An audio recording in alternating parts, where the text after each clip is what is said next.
here was to bring your chair, and people were interested in touring the home and just getting to know the neighbors. One woman was a little bit in arms about the timeliness of all of this. Well, why didn't you give us more notice? Well, the reality is I gave them as quick a notice as I could. Council met on the 8th of May. In your general committee, you made a motion and you passed that motion to speak to this meeting this evening. I said on the 8th, we were advised, and by the 12th, I had stuffed 350 mailboxes and connected with the neighbors. And then we held the meeting the following Wednesday. So I don't know how quick a response this neighbor wanted, but it was a little over a week from the Monday night meeting you held. So at the end of the day, she left. She still said, you should have told us earlier. But in reality, we couldn't because of the privacy of obviously the individuals in the program. And we didn't know around the funding until May 3rd. So it is what it is. I think some people had a misperception of the word detox and the negativity of detox. And so I thanked the man for the comment and said, well, let's call it withdrawal management. Can you live with that? And he was like, yeah, I think that's a little softer word for the service. And so it's withdrawal management in essence. Overall, I think anyone that had any questions or queries, they were worried about, people breaking into cars. I said, well, how often is that happening? Well, it's not happening all that often, periodically, but I said it happens everywhere in the city. And that's a police matter, and I think that's why John Lyons, Inspector Lyons, was at the meeting. Clearly, if it's a police matter, then phone the police. We did an echo that's 24/7. It's a medicalized model. The other question was, citizens are citizens forced to attend a withdrawal management program? Which I was surprised. And our response is no, it's voluntary. So it's not court ordered. People volunteer to come to try to help themselves. So it's 3 to 5 day detox, which then follows up to 35-day treatment. And we all know that the success rate is quite low, and that people will return to detox and they'll return to treatment time and time and time again to eventually, hopefully, kick the habit or address their recovery. So those were some of the basic comments. I don't think there's a delegation here tonight speaking to that, simply because I think we addressed all of their questions and concerns. And I also believe it's because of the relationship we have with the neighbors, and the fact that obviously the MZO doesn't dictate that you do consultation, but as a neighbor, you definitely want to do consultation with your neighbors. It's the right thing to do. Thanks very much, Mark. Councillor Parnell, please. Thank you to Mayor Leal. Thank you very much, Mr. Graham. I do support this. This does represent the wraparound services that we do need. These are people who have made that commitment to themselves and their community that they want to get this help and get better. So that does actually alleviate a lot of the concerns. So I thank you for sharing that. But for me, did I hear you correctly that the withdrawal management is for any gender, but the rehab beds are male only? Did I hear that correctly? That's correct. Yep. So where will the women go who've entered into the detox? Where will they go for rehab? So the way the program will operate, it's a provincial database, and so people have to apply. They apply here locally through Forecast. Forecast then has the ability to look at the province and make a determination of where there are available beds in the province. For treatment beds alone, there's probably a 3 to 6 month waiting list for an active bed. Detox, not so much, given the fact that it's a 3 to 5 day versus a 35 day. I don't know where the specific sites are. If Donna Rogers was here, she'd be able to specify the exact sites for women, but there are specific programs in the province. that offer women's treatment programs similar to the men's program. So all that would happen is people would be referred to that program specifically. Okay, thank you. And the other thing I kind of struggle with is, there's 5 or 6 withdrawal management beds, but you need 8 times that many rehab beds. Are there that many rehab beds available for the other genders in the province? So if you do get through the detox, is there space for somebody somewhere else? No, let's just say there's, as I said, 3 to 6 month waiting list. This is long overdue. I think the province, is committed to making changes to the withdrawal management and addiction services in the province. Surprising, the Liberal government didn't initiate that, and it took the Conservatives to step up on that. So for us, the 1.138 million clearly isn't enough. It's obviously been tabled here, and council has approved $200,000 over 2 years. Similarly, the county doing the same. The scenario is without your foot in the door, our goal is not to stop with the 6 detox and the 6 treatment beds. Our plan is to actually look to any future investments, to look at additional treatment beds, additional withdrawal management beds. And the other piece that's missing in this is residential treatment.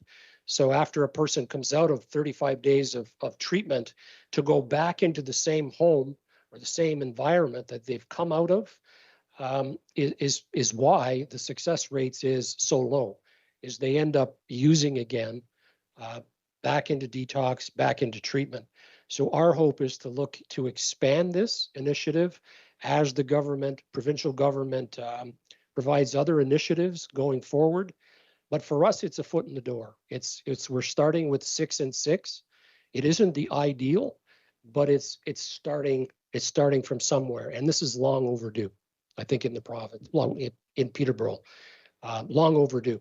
Probably 25 years we should have had treatment beds as well as withdrawal management beds in our community. I agree. And thank you for that answer. One further question.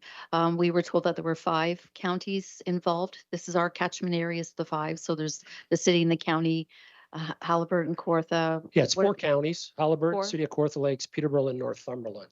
Have Northumberland and Kawartha Lakes chipped in as well as the city and county of Peterborough?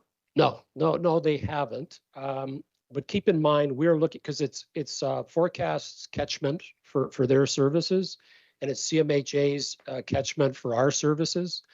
So we viewed this as, the catchment, and it's HKPR, Haliburton, City of Kawartha Lakes, Peterborough, and Northumberland. We've had conversations with the county in Northumberland, but there hasn't been any funding commitment per se. We anticipate that 50 to 70% post-COVID will use the service in the HKPR area. That is our hope. And that's what's going on across the province. So for some people, they might say, this is a provincial application, and what's the likelihood of us accessing a Peterborough bed? A lot of people in this area would probably rather go somewhere else for treatment. But then there are those that want to stay in the area because they want to be close to family and be connected with their community. But to your question, is there additional funding? No.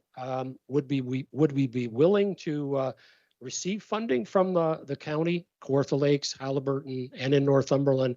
Yes, we would. Okay, thank you. Maybe that'll be part of the sustainability piece. May I ask one more question, Mayor Leal? Thank you very much. So how do you get chosen to be one of those 6 people to be brought into the withdrawal management program? How do you get to the top of that list to get into it? So you make application. So you'd make application here at Forecast, and in turn you'd meet with a community withdrawal management staff person. They would assess your needs, and then they put your name forward to a site. So they'll say, do you want a local, or where do you want to go? Or there's an available bed here in Sudbury, or there's an available bed in Sault Ste. Marie. Do you want to go? and then they make arrangements if hopefully family or a friend is available to drive the person to the community. If not, it's put somebody on a bus, get them hopefully to that community. But usually it's family or it's a friend, or in some cases, businesses who have benefits. Keith Riel, Councillor Riel could speak to driving many people at 3 and 4 o'clock in the morning to detox or residential treatment. Thanks through the chair to Mr. Graham, and also just to follow up to Councillor, through the chair to Councillor Parnell's question. I'm in recovery and I have a lot of experience with detoxes and treatment. Before the pandemic, we were driving guys to detox weekly. The last time I went to Pinewood, the staff there said that over 55% of their clients were coming from Peterborough. So it's a tricky thing to understand, but I think to Councillor Parnell's question, maybe a positive outcome would be like a forecast client gets on the wait list for the OHIP wait list for treatment in the province. And then when that treatment date comes closer, they can arrange to possibly get into detox in Peterborough before their treatment date. Yeah, I mean, I think the thing is, if you build it, they will come, assuming there are available beds. We're going to do whatever we can to keep our residents in this area, if they so choose, to go to detox or to actually go to treatment, as close to home as possible. But we're not going to deter people from, if we're full, we're going to look to place that person wherever they need to go, whether it's detox or it's treatment. Anything further? Any further questions? Thanks again, Mr. Graham, for being with us this evening. We appreciate it. Thank you. The next item, we have a series of delegations on report CSSS 23-013, which is the homelessness service strategy and update. I'd ask the first person to come forward, Leslie Wolcott, please. Just to remind all presenters, we need your name and address, and you'll have 5 minutes to make a presentation. With the 1 minute left, I will give you that signal. Thanks so much.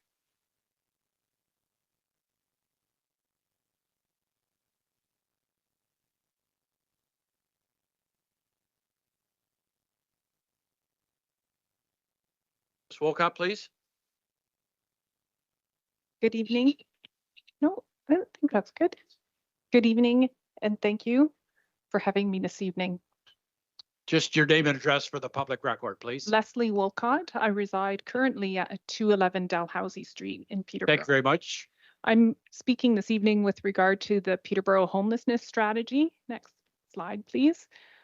So just quickly with regard to the problem of homelessness in the city, I wanted to lay the foundation for my presentation, my discussion this evening, that people do need shelter that meets their needs, and that it is a complex problem that we're trying to address, a problem that requires a well-developed, evaluable plan that's based on effective practices and comprehensive consultation that would ideally involve people who are homeless, as well as people affected in nearby areas such as neighboring communities. Next slide.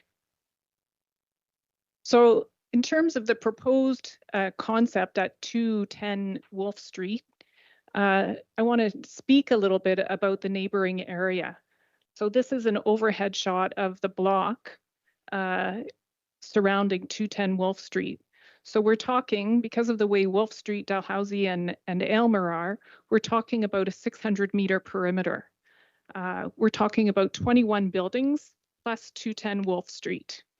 And that on that block, without leaving the sidewalk, there are 10 children residing in 5 households. The youngest is 8 months. The oldest, I believe, is 84 years old and is with us this evening and has resided on this block for as long as I've been alive. That's a long time. I'm no spring chicken anymore. At 210 Wolfe Street, that building is attached to one Peterborough housing unit, and it borders 17 other buildings, as you can see from the red line in the on the slide.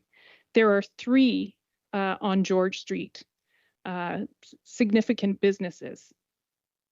There are shared driveways from the Wolf Street property to Wolf and to Dalhousie Streets. Also on this block is Dalhousie Youth Services, a Peterborough housing unit as mentioned, and I stand corrected on this slide. There is one city transitional home. A treatment center is 1 block north. So with the exception of really 2 properties, all border in some way on 210 Wolf Street. Where will the proposed modular homes go? So it's helpful for us as a neighborhood in thinking about this project to understand where exactly on the Wolf Street property the proposed homes will go. Of particular concern is the lot in behind the Wolf Street building itself. Next. Thank you. The encampment 210 Wolf Street has been serving as an overflow shelter since 2020. There have been a couple of renewals now, to my knowledge. There are some issues in the neighborhood. There is human suffering, there's addiction, there are mental health issues, there's poverty. There's a lot of human suffering, and it is relentless to be living in the midst of this. It's difficult for all concerned, and that relentlessness is evident in the sights, sounds, smells, garbage, which you can see depicted on this slide, damage and the suffering, but also in terms of the caring, the concern, and the watchfulness that people in the neighborhood have for one another, for their safety, for their care, for their well-being. It's also random. There is violence, there is abuse, there is the persistent unknown. So it's never clear if something is going to escalate into something that's beyond manageable, if it's something that you can negotiate on your own, or if it's something that requires some sort of emergency service and support. And that happened this weekend, for example. At 6:30 Sunday morning, somebody attempted to come onto our front porch as well as onto our neighbor's front porch. That's troublesome, to say the least. It's unsafe, it's unhealthy, it's ghettoizing, it's demoralizing. I'll also say that I use the language of abyssal because what we're consistently encountering is that we'll approach City Hall with regard to a problem or city staff and be asked that maybe suggested that maybe there are some policing elements that need to be addressed. And when we're in conversation, as I was this weekend with city police, it was suggested that I contact city staff. And at other times we receive suggestions that we call different areas within City Hall. And at other times it's suggested that we call the people at managing the shelter itself to address the problems. So I'm beginning to feel that I'm living in a place that I'm not getting service that I need. Next slide. With regard to the strategy, I have a few questions that I would really appreciate if people would be able to entertain this evening. It would really be helpful. It would help to understand why the city is moving from a policy of integration and dispersion of housing across the city to one of segregation and concentration that would compound problems in the neighborhood area of 210 Wolf Street. What type of housing is being proposed for 210 Wolf Street? I understand that we're talking about modular homes, but under the homelessness prevention plan of the province, there are a number of types of housing that housing falls into, and it would be helpful to understand if we're talking about emergency, residential service, transitional, supportive, or permanent housing. Next, given housing first orientation to personal choice. I don't mean to interrupt. You have about 1 minute left. We'll give you a bit of latitude, but no, I just. It's great. I should be able to get through. Thank you.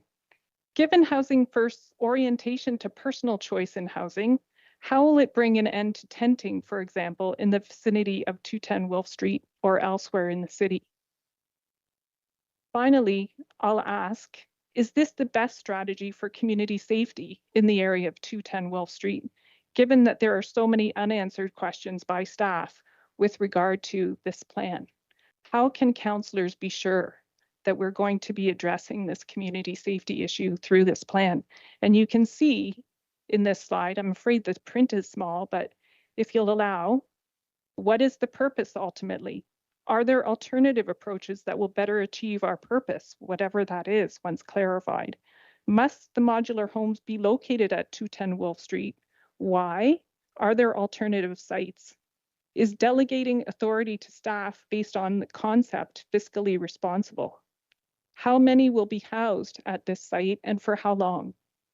What is the necessary infrastructure required to accompany these modular homes? Is that electrical? Is it gas? Is it water? Is it sewage? What is required there? Why haven't people been consulted? I fear that people in encampments have not been consulted as to the extent that we as neighborhood residents have also not been consulted.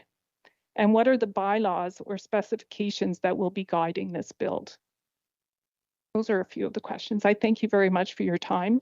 And I also thank all councillors for the attention that they've given in the past few weeks to outreach, to discussions, to trying to answer questions and be responsive and address this issue.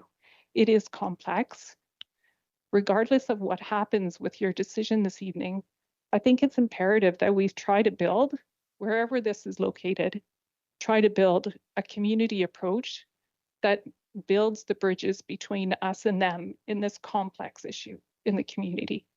Leslie, thank you Thank very you. much for your very detailed presentation. It's very helpful. There may be some questions for Leslie. No questions. Thank you very much. Thank you. The next individual is Melissa Higgs from Parn. Melissa, please. Melissa Higgs. Melissa doesn't seem to be with us. The next item is Rodney Marois. Please, Rodney, come forward. If we could have your name and address for the public record.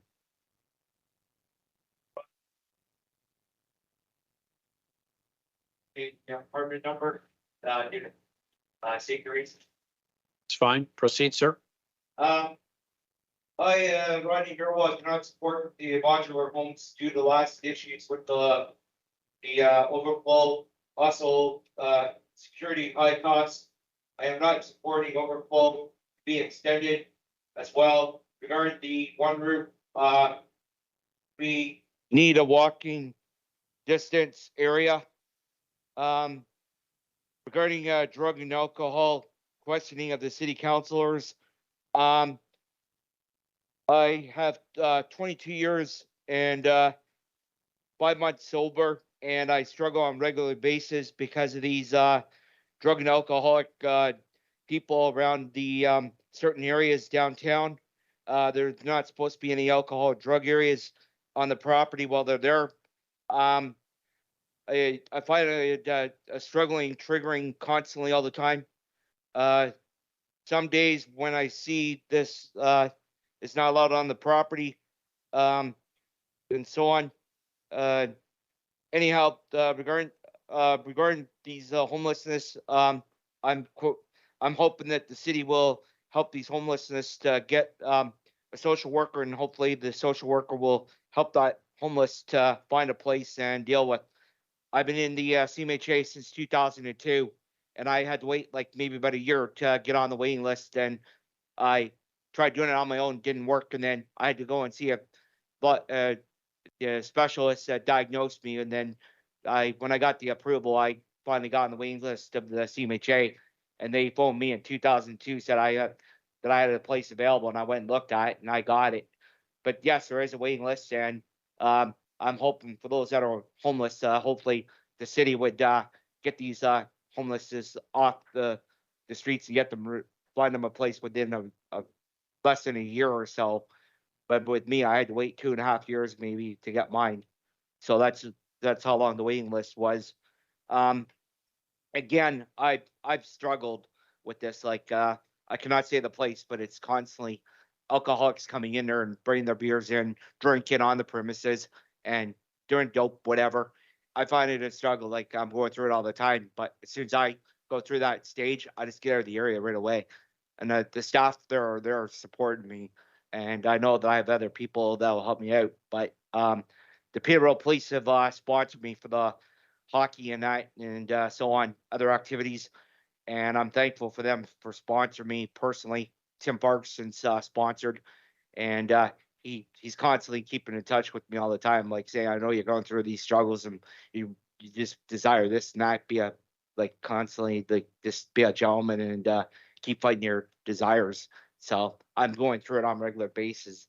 So that's where I gotta say about this new location of the one roof and this overflow stuff. I just cannot support it unless they're going to be having the security there like 24/7 or whatever, like fights going on and so on. And if the security are going to be hired, then I'm not sure if it's going to be a 12-hour shifts or what, because we're only there from 9 o'clock until 5.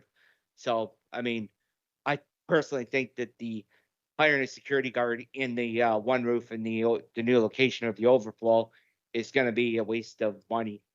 So I don't support security and being hired there neither, especially if unless they're going to change their hours to 24/7 at the new location and have the services all in one. Mr. Mayor, you have 1 minute left. I'm done. Thanks. There may be some questions for you, sir. Members of council have any questions for Mr. Mayor? No questions. Thank you very much for your presentation. The next presenter is Auden Palmer, please. Mr. Palmer? Mr. Palmer? Mr. Palmer doesn't seem to be with us. The next presenter, Brian Christoph. Brian, please.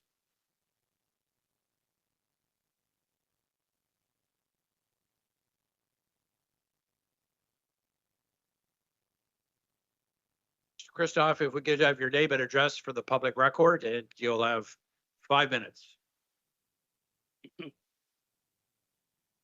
Yeah. Brian Christoph, 225 Stewart Street, apartment 104. I'm not worried about safety.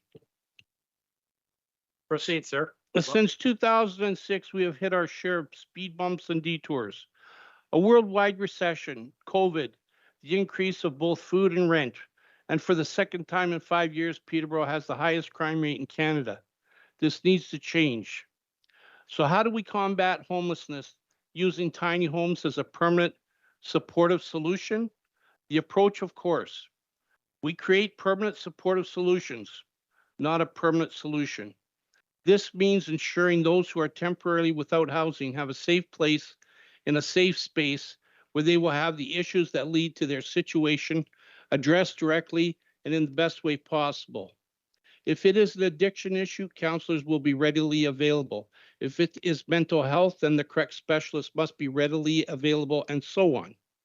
From 1929 to 2023, over a century of homelessness experienced in Canada, and we still haven't been able to solve it or make it better. In fact, it has only gotten worse. Firstly, I'd like to say I am in support of the concept and philosophy of the city's modular homes.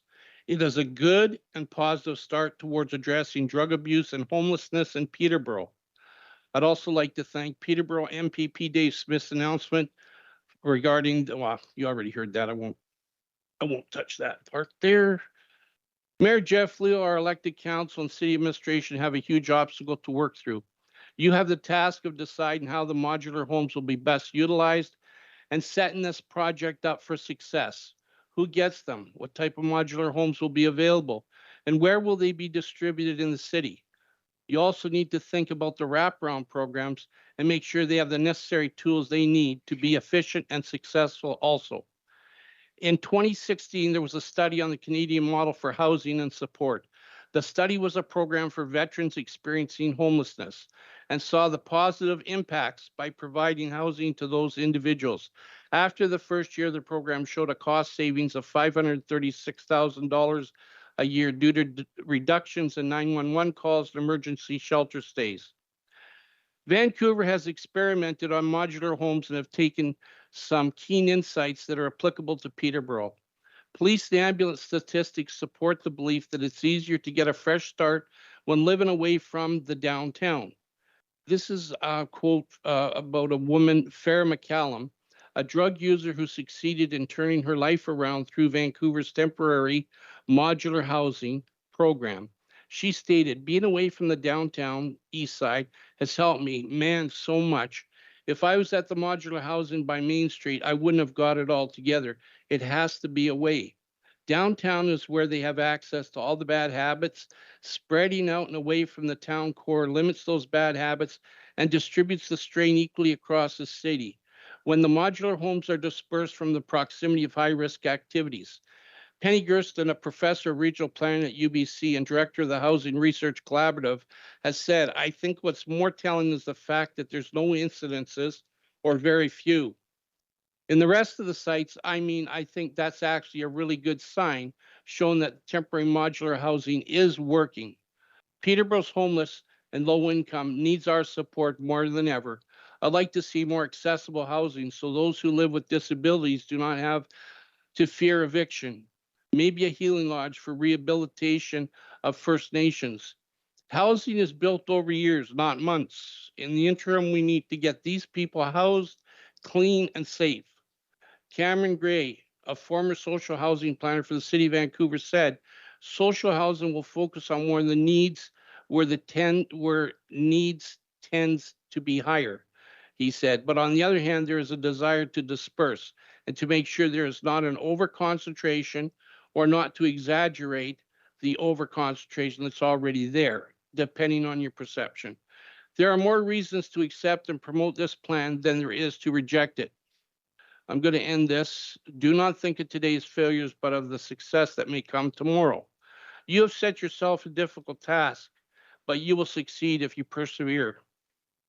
You will find a joy in overcoming obstacles. Helen Keller. I just want to point out multiple spaces. Most councillors have the package I dropped off earlier today, and you'll see the citations and the references. But D, rather than a single large space to keep them all together, have several smaller spaces throughout the urban development. This eases pressure on any one neighborhood and allows for positive control of the population by volume, a fewer support staff, fewer infrastructure needs, etc., and keep the distance between these communities far enough that community members will likely not interact daily. It reduces friction and disgruntlement. Thank you. Thank you very much, Mr. Christoph, for your well-researched presentation. There may be some questions. Councillor Burke, please. Thanks, Mayor Leal, through you to Mr. Christoph. How you doing? Thanks for coming.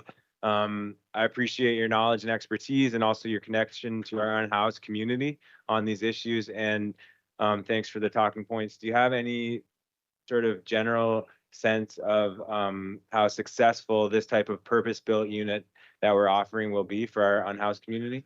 Looking at the staff report, I was happy to see that city administrations come around.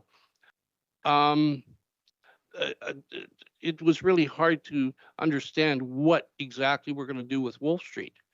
All the reports and studies that I've looked at go from San Diego up the west coast of Vancouver. There's only been roughly 300 reports, from what I understand, in Canada regarding modular homes. The successful ones are those that start, say, at Wolf Street, and then they disperse it into the neighborhoods. And that was the one article if you read the, what is it here? The Vancouver temporary modular homes. If the Wolf Street was to be temporary housing with the necessary help, then you move them into the neighborhoods throughout the city. That's what I would like to see happen, what I think should happen. We had roughly 20 some odd people over the winter, 24, give or take a few. We got over 80 people down there now. OW is transferring people from all over the province. I've seen the transfer slips. OPP are dropping people. Are we going to be looking after all the transients in the province? Peterborough people come first, I think. We've lost a lot of people from Peterborough. And I sympathize with the people on Dalhousie, I see it. I'm at that camp every day. And it is dangerous, but they need help too. We got all kinds of mental illness, addiction, alcohol. What do you do with a person that's mentally ill, who's an alcoholic and an addict? We don't even have a proper needle exchange program in this city. You give me a dirty rig, I'll give you a clean rig. We're just giving free rigs out to everybody. I'm rambling a bit, but should we not train these people? We have filthy drug addicts in the city. You know what I'm talking about, Alex. A needle exchange. You want a box of rigs? They're not free. You give us your dirty rigs. I'm tired of seeing them in the parks for children to pick up. We have to educate these people. And they're not stupid people down there. They can learn, but we have to give them the necessary tools. Density, I'll touch on density and then I'm gone. Back in the 70s, for those of us who were around, Rochdale was a modular apartment. Biggest drug haven in the city of Toronto. No support whatsoever. But then when they did bring in support, it's cleaned up. Same thing with Wolf. We've got the majority of people there now. Let's work with them and then let's get them set up for success, not failure. By the way, I think I have to say something on behalf of Larry. Larry feels bad about the fire. It was an accident, and he's trying to raise money to paint the fence. That's all I'm going to say.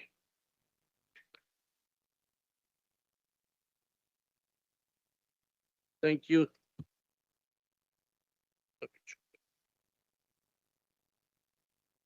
Point of privilege.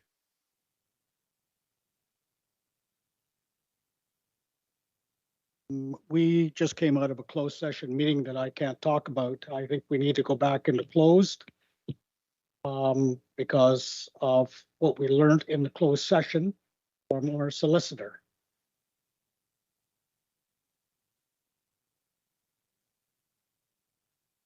Closed session to get some direction from our lawyer.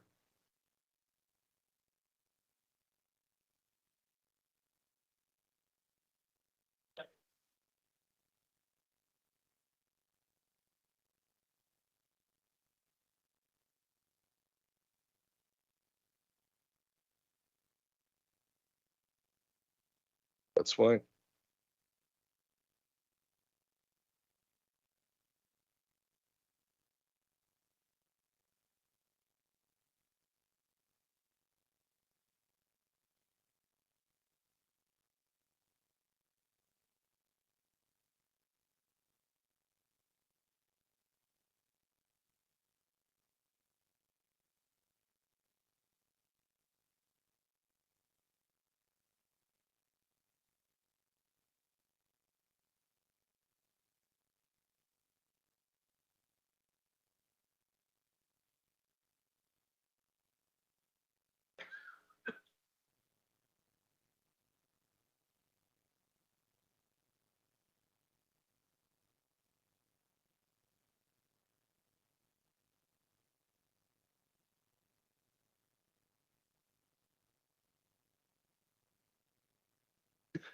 Thank you, Your Worship.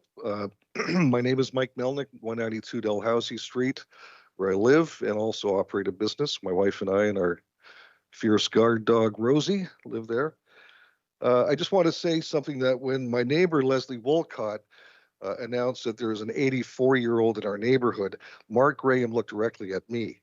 And I just want to dispel that. I'm getting close, but not quite there yet. I've spoken to council twice about this issue, and I'll preface my questions tonight with what I've said before, and that is we're not against helping homeless people or tackling addiction, but rather we're against the rushed decision to place a shelter in a residential neighborhood, which obviously has not worked. I have a feeling I know how this is going to go tonight, so I'm just going to ask you some questions to consider before you vote for a final time this evening on this homeless strategy. Land use planning, when done right, goes unnoticed. It minimizes conflict between adjacent land uses and allows for diverse but orderly spaces. When land use planning is done wrong, or when not done at all, conflict arises. And it has in our neighborhood.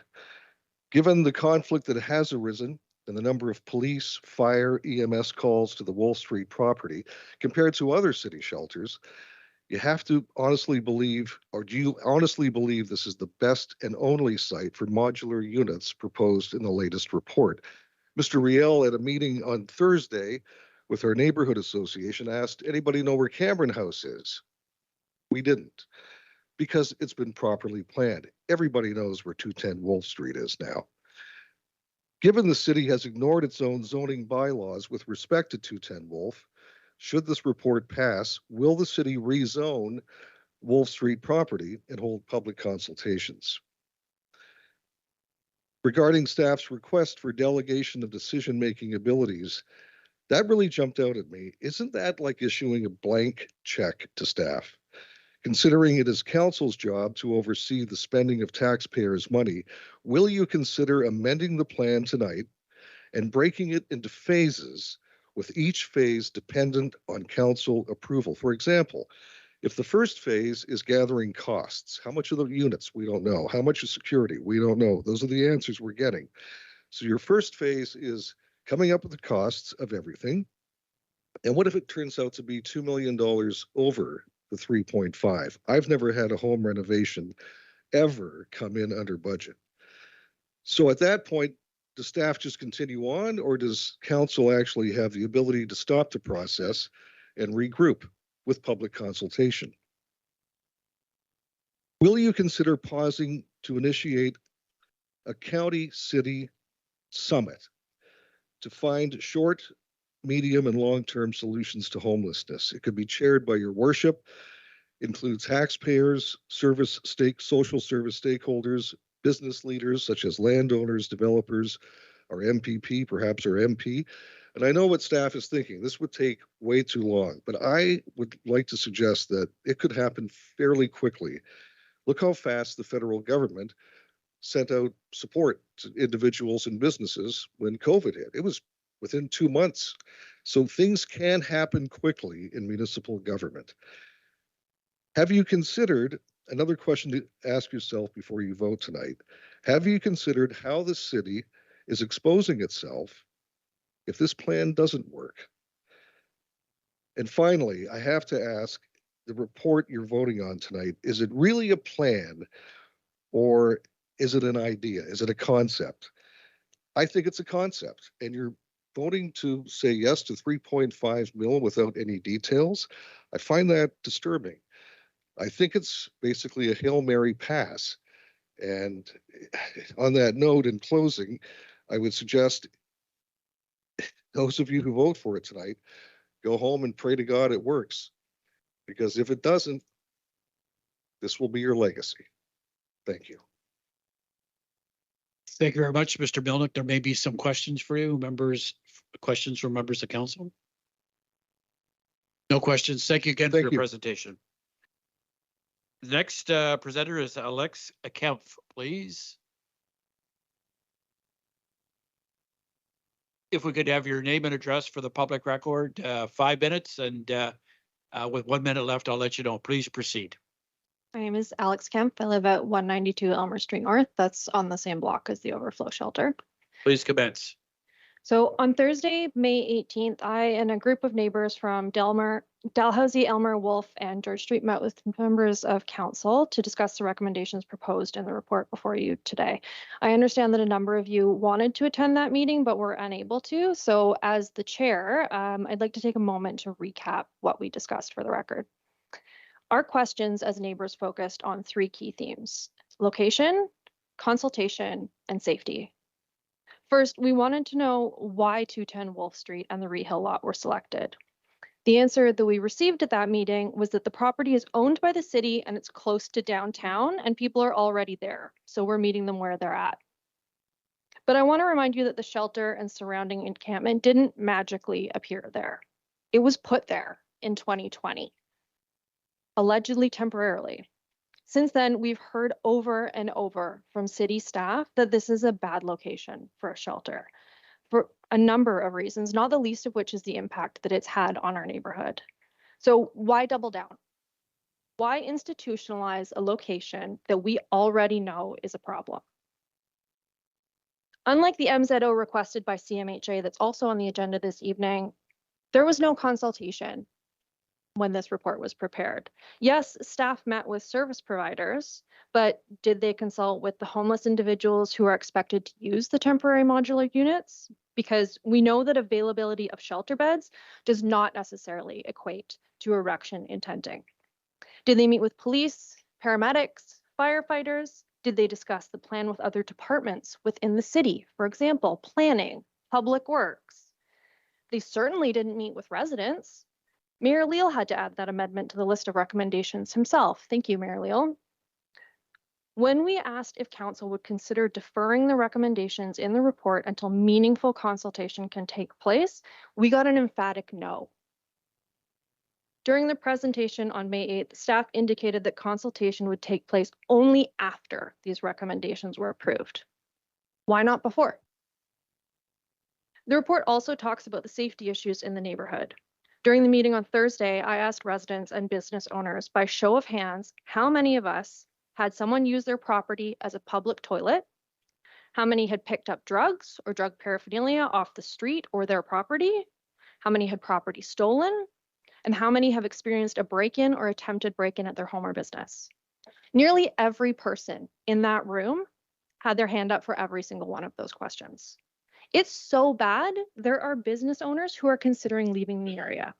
Landlords can't find tenants for their buildings. In a city with less than 1% vacancy rate, that should tell you something. City staff and council have already acknowledged that my neighborhood isn't safe. When you gave us money to make safety improvements last spring, your own bylaw officers won't enter my neighborhood without security. There is nothing in this report that addresses those concerns, and concentrating homelessness and the increase in drug use, crime, and violence that has come with it without a plan to address safety in the neighborhood isn't going to make it any better. I was struck by something that Councillor Rial said during the meeting last week. With a good shelter, you don't even know it's there. We should be integrating shelters into neighborhoods, not concentrating them into what has essentially become a ghetto. Which brings me to the question that I want to leave you with today. If this is a concept and not a plan, as city staff reiterated over and over again during the general committee meeting on May 8th, then why include recommendations B, C, E, and G? Why does staff need sweeping delegated powers to not only spend the $2.5 million received through the HPP, but to reorient the over $7 million already included in the city's budget? Where I come from, you don't get that kind of money without a plan. You don't get that kind of power without a plan.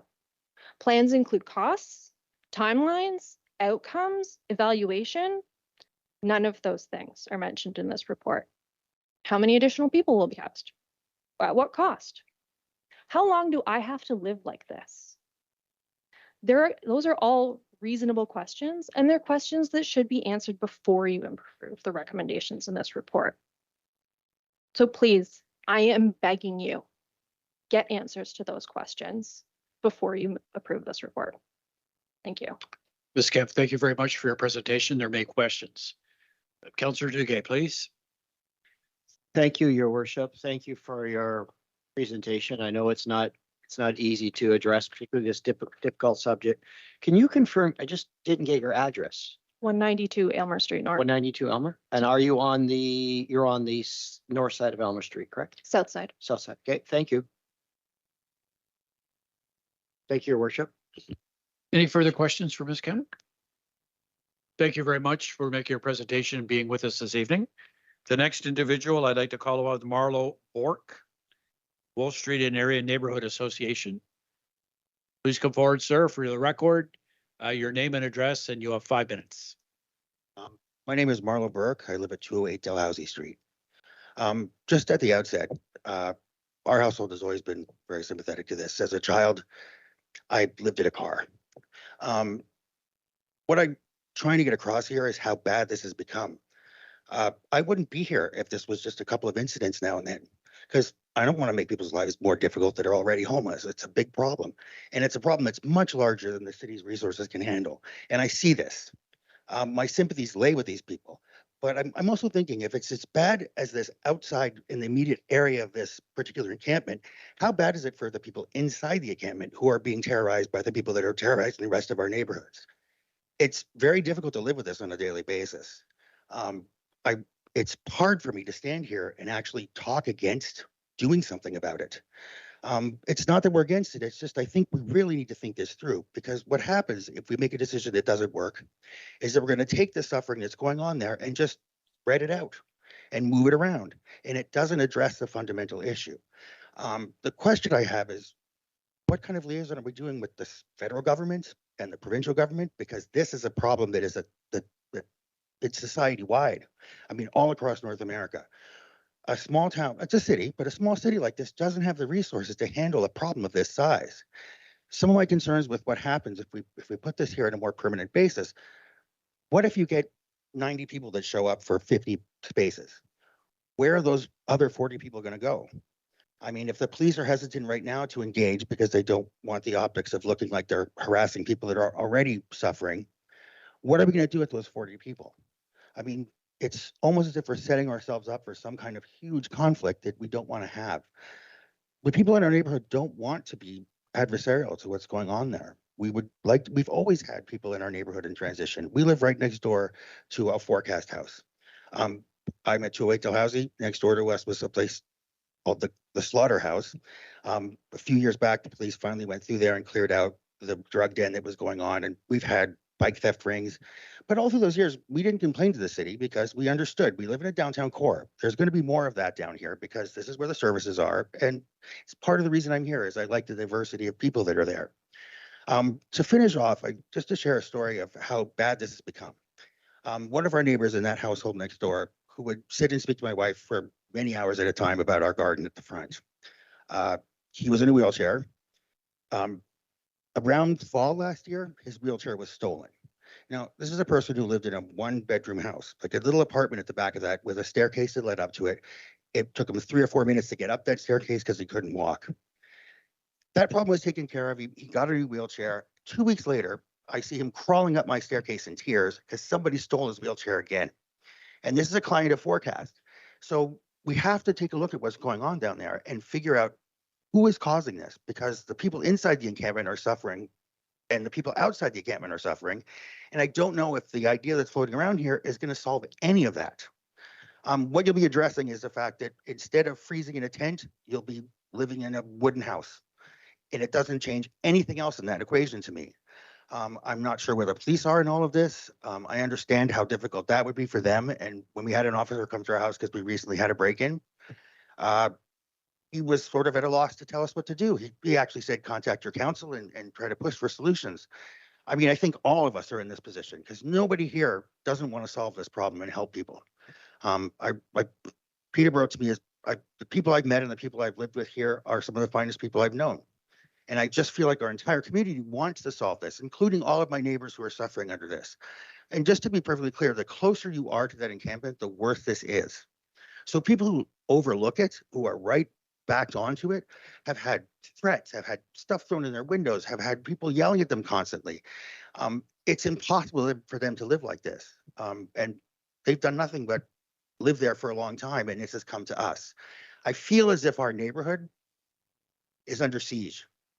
And I think in order to make this work and try to help as many people as we can, we need to spread this throughout at least the downtown core or throughout the city and allow all of us to take part in trying to solve this problem.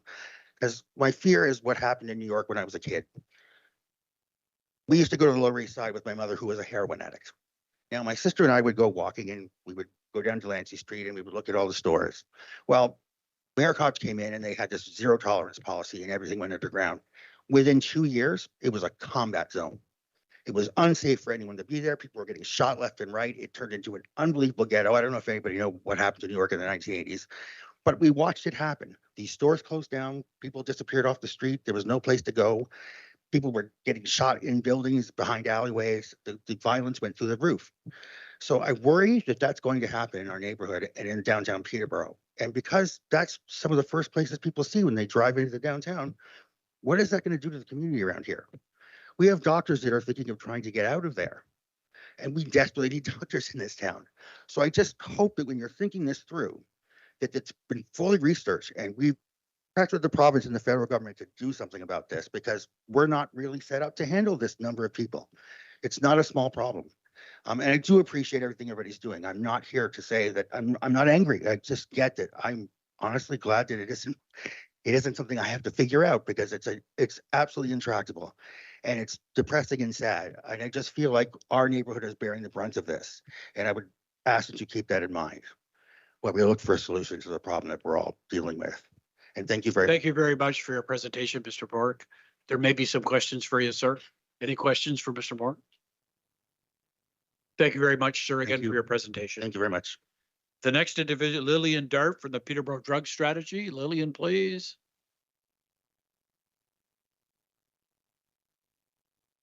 Just for the public record, if we could have your name and address, and you'll have 5 minutes. My name is Lillian Dart, and my workplace is at 130 Hunter Street West in Peterborough. So good evening, everyone. My name is Lily, and I'm speaking today on behalf of my employer, Peterborough Drug Strategy, or PDS. PDS is a collaborative of organizations in Peterborough which use a 4-pillar approach to reduce the harms related to substance use, balancing harm reduction, treatment, prevention, and enforcement or justice. Guided by our pillar partners, Forecast, Peterborough Police, Peterborough Public Health, and PARN, I completed a research project for PDS, which looked at innovation and creativity in the housing response of mid-sized cities across Ontario. I was really just looking at success stories and what was behind those successes. Really, I was asking the question, what is behind a successful housing and homelessness response? This research profiled 4 communities, and I came away with 6 lessons learned. So today I would like to talk about PDS's support of this report based upon these recommendations. The first indicator of success is the use of collaboration and collaboratives. So behind many of the case studies was an emphasis on deep collaboration. One interviewee mentioned that unity and trust between the municipality and agencies have empowered a really successful housing response. It is clear that this plan fulfills the need for collaboration. The city staff who prepared the report have support from 8 community agencies. And it's apparent that the city will not be alone in their efforts and that they can leverage the strengths and pool resources to ensure that this is a fulsome response. Number 2, the use of lived experts. As we know, homelessness is a complex social problem. A successful response necessitates engagement with lived experts. That is, people who've experienced homelessness or housing precarity. While this report does not detail a process of lived experience engagement, the commitment by city staff of ironing out the specifics once this concept is approved will allow for meaningful engagement. The third indicator of success is leveraging the agency of municipalities. So it is no secret that municipalities are constrained by a lack of resources and have been downloaded a ton of social services from other levels of government. However, time and time again in the case studies we conducted, we saw municipalities were leveraging the things that were in their control. This report shows a clear commitment by the City of Peterborough in using the resources available to support their community, which includes using municipally owned land or facilities to house the temporary modular housing and in creating the hub. As the report underlined, the use of public land allows for this kind of flexibility, whereas this might be undermined by private land. The second is allocating the HPP money towards an important project that will positively impact our community.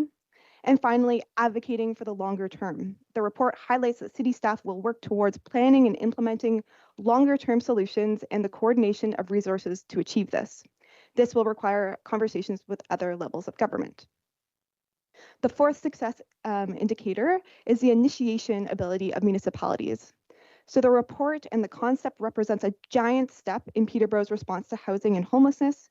Many of the mid-sized cities in Ontario have a short-term or interim housing strategy while they work on longer-term responses. The short, medium, and long-term framework presented by city staff exemplifies the activation of a robust solution. This is such an exciting step forward for the city of Peterborough. Number 5, using and following high quality data. A successful housing response relies on data that represents the nature and extent of homelessness. We saw several instances of mid-sized cities emphasizing the importance of legitimate data rather than hearsay. As you know, the report is chock full of data that represents the extent of homelessness in Peterborough and underscores how the number of individuals experiencing homelessness is drastically higher than the number of shelter beds. The staff who prepared this report are clearly following the data and are presenting a model which will fill many holes in the existing system. Number 6, using evidence-based practices. This is integral for a fulsome and successful housing response. Behind many of the success stories that we looked at was an emphasis on using practices like housing first and harm reduction as a guiding framework. The strategy presented in the report by city staff has housing first baked into its recommendations, which will lead to a program that works for our community members. So to conclude, Peterborough Drug Strategy commends city staff for this report and recommendations. Based on our research behind what contributes to a successful housing response, we are confident that this strategy will yield positive outcomes. It is a huge step forward in taking care of our vulnerable and unhoused community members, and we encourage councillors to vote in support of this motion. Thank you. Thank you very much, Ms. Dart. There may be some questions for you. Councillor Burke, please. Thanks through you, Mayor Leo, to Lily.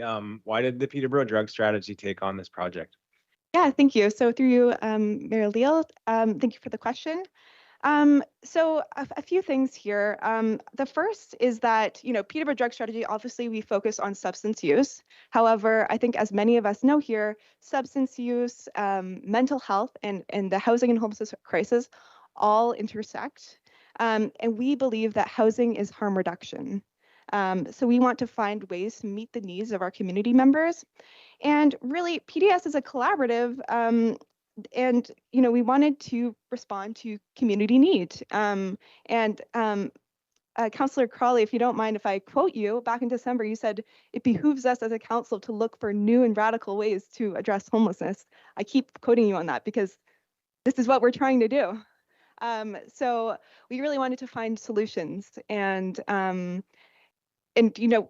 why would Peterborough sort of reinvent the wheel when there are so many great things going on in Ontario that we can look to? The modular housing, while it is hopefully going to be this great step forward, it's not the first place to have done modular housing. So let's look to examples from other communities, and let's look to what has made these things successful.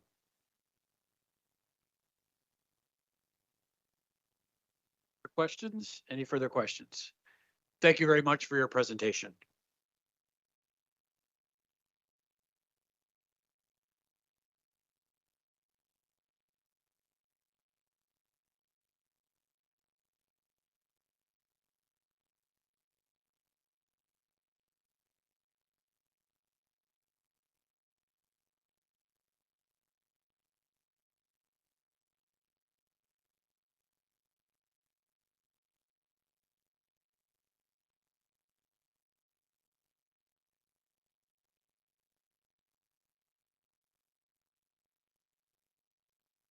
Thank you.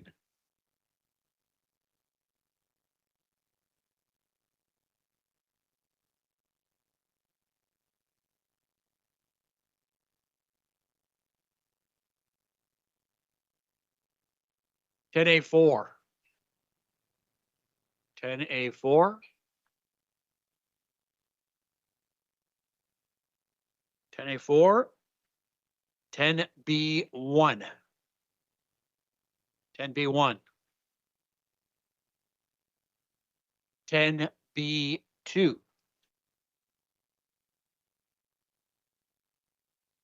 10B3. 10B3, Councillor Rio. 10B4. 10B4. 10B5.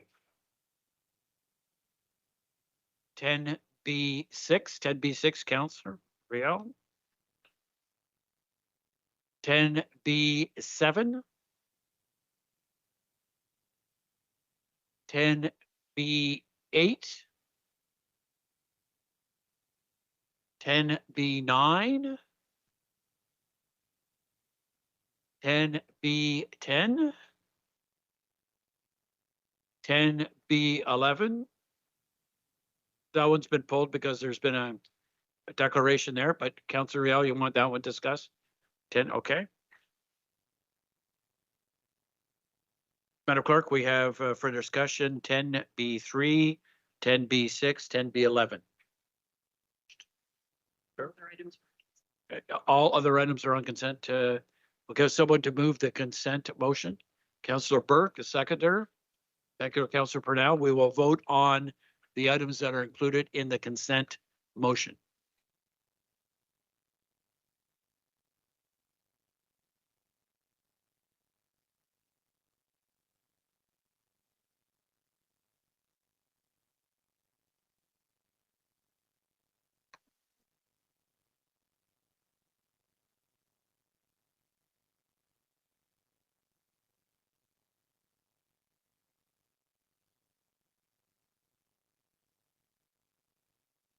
Clerk, what do we? Cancel. Yes.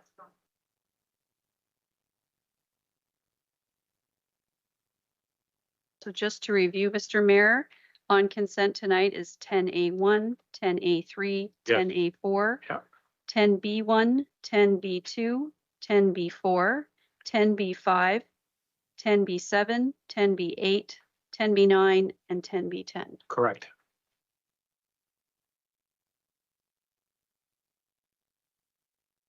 We'll now vote on that.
So getting pulled from consent are 10A2, 10B3, 10B6, and 10B11.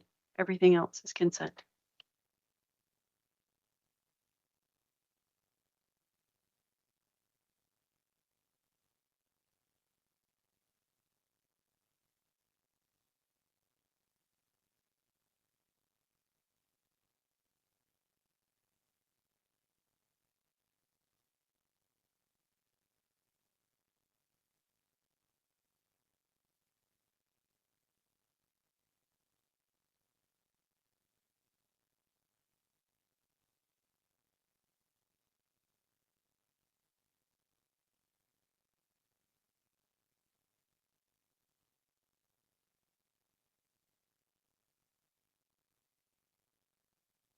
That is carried. Members want a quick break before we go into the debate. Okay. We'll have a 5-minute break.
Yeah, it's already been separated.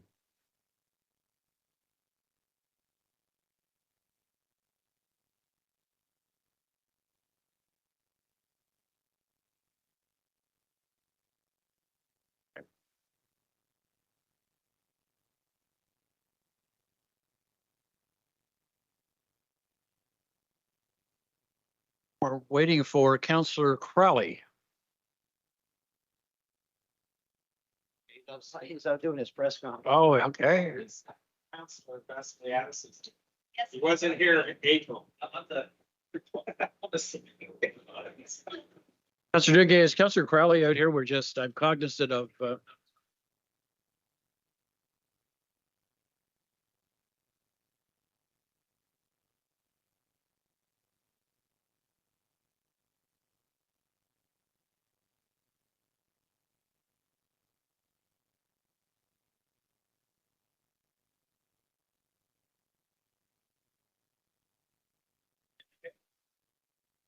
Retired Prince.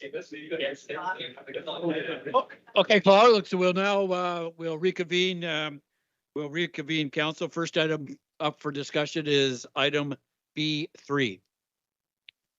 B3. Councillor Real, I think you're starting. Through the chair, certainly I would like to make an amendment. This comes from staff, and this is a L, which was a motion that you made, the worship made at the last meeting. And the change is that the city establish a community liaison committee composing of 5 to 7 individuals, including the town ward councillor and members of the Peterborough Police. The approval of the term of references for this committee and the selection of the committee members will be delegated to Councillor Rial and Burke as chair and co-chair of housing. So that's the change to L. If you want me to speak to that. The floor is yours, Councillor Real. If we didn't do this and make that changes, we would never get this here. It would be September, October before you'd ever see the light of day of having a committee. And I think it's incumbent of us to move this as long as quickly. On B, I don't know what I'm going to say tonight to the people that are here from Wolf Street, Dalhousie, or Elmer Street to give them some sort of comfort. We have a housing crisis in the city. We have roughly over 300 people that are experiencing homeless. We roughly have probably housed over 200 and some people in various degrees of housing, some with some success and other ones that have fallen through the cracks for various reasons. But we have an encampment on Wolf Street that we have to deal with. What's being proposed tonight, people will say it's a concept. It is, because we were given some money by the provincial government. We had some plans in place and they changed dramatically with the advent of this money to try and grapple with the problem around tenting in the city and certainly the encampment on Wolf Street. The idea is that we would have some modular homes that would be put on the property.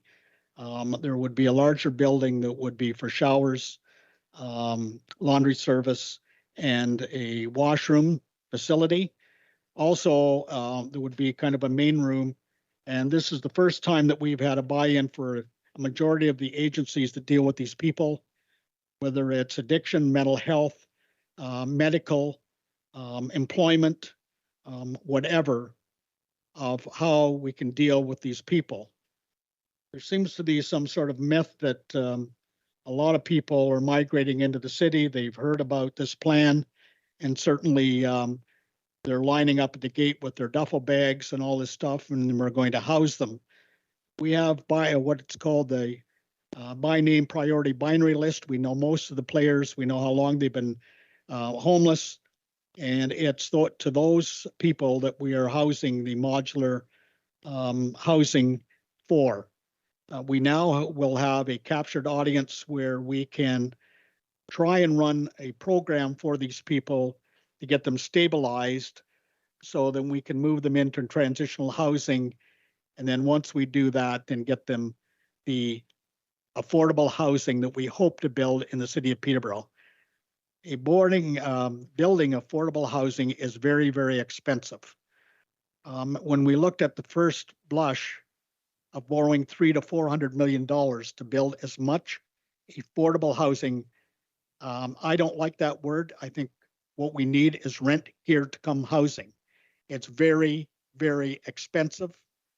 And we are doing our utmost to try and get that build. We have a build that is coming on stream on Monaghan Road, but also we have, and I'm chair of Peterborough Housing Corp. We have a new building that we just built on Bonnecord that we're freeing up some of those rooms that we already have people in transitional housing at the Brock, and hopefully to move them into apartments in that building. That will free up 15 apartments of people that are using our shelter system to move them out of the shelter system into transitional housing and get them stabilized. If we, the plan is this is not forever and a day, that right now we have to get these people stabilized. We have to get them somewhere to go. We have to get them out of an unhealthy situation they're in. It's not great for them. It's not great for the community. To give them a hand up and try and work with them so that we can get them stabilized and back being productive citizens for the city of Peterborough. Having said that, certainly people said, well, you keep calling it a concept and a plan. We've had several meetings. There will be a neighborhood meeting. It's unfortunate that we couldn't do that at the first, but if we continue doing that, nothing would be done. We would go through a whole summer and early fall with absolutely nothing being done to help these people. This is a crisis situation where we have to get this moving as quickly as possible. I can only say to my the counselor mates that are here, we have to do this tonight. We cannot continually going on and saying, well, let's do this, let's defer it, let's put off. We have to do it tonight to get this plan working, to give some sort of comfort to the people that are in Dalhousie, Wolf, and Aylmer Street area that we're actually going to grapple with this program. Get some security down there, get the people stabilized, and get a grapple on what's going on.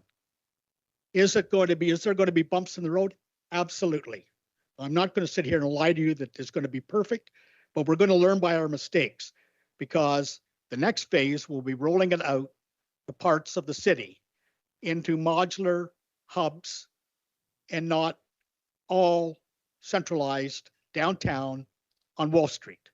But right now we have a problem, and this is how we're dealing with it. So I don't know what else comfort I can say to the people here tonight. We hear you as a council. I wouldn't want it in my neighborhood, but we are where we are. And we own the property. We're going to do the best we possibly can for you people, give you some comfort, and we're going to ask some of the speakers here tonight to go on this committee with us so that we're not leaving anybody behind, but we're addressing immediately your concerns with what's happening on Wolf Street. Not left behind. You will be there making the decisions of what this modular home facility will be doing, what it'll act like, and what we need, if we need to heighten security, or what we need to do to prevent you from not being comfortable living in your homes. That's the plan. But to keep putting it off, you're going to get absolutely nothing but the grief that you have right now. And it's going to be a grief all over the city, and we have to do it now. So I'm asking my colleagues to certainly pass this tonight so that we can move on. We've got to have it done tonight so that we can start, and we've already made inroads in how we're going to plan for this here and buy the things and do the things we need to do. But it has to happen tonight so we can move forward. Thank you, Councillor. I'll just let you know we're on the speakers list. I now have Councillor LaChica and then Councillor Beamer. Councillor LaChica, please. Thank you. Through you, Your Worship. I wanted to, first of all, say thank you to the delegations who spoke this evening. I was also at the meeting that was hosted by you, and I thank you for hosting that. It was such an important beginning to conversations that are urgent. And each and every person who spoke, my heart goes out, because if any of us around this horseshoe were experiencing some of the things in the gravity that you have over these last months. I know that many of us would be feeling the same way and asking the same questions. So consultation is essential. And certainly, as the previous speaker said, it must be part of the ongoing and unfolding solution. So thank you for speaking tonight. I really appreciate it. I've spent, as the other town ward councillor, a great deal of time having conversations on the phone with some of you here and with other residents that are impacted.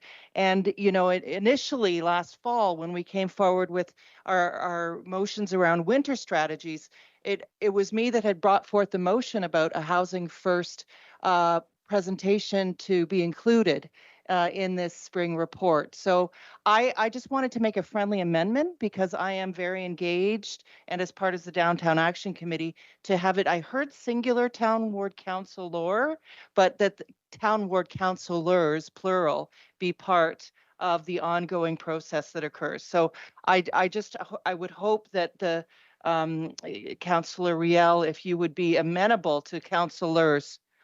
I just heard singular, so I wanted to make sure because I deeply respect all the work that you and Councillor Burke are doing with the housing file, but just as the other town ward councillor to continue to be part of it because I'm also involved with Councillor supporting. Craig, I don't mean to interrupt, but I think that was the intention of Councillor Rail, so I Okay. believe that's looked after. Thank Sorry you. to interrupt you. Not at all. Thank you so much. I appreciate that.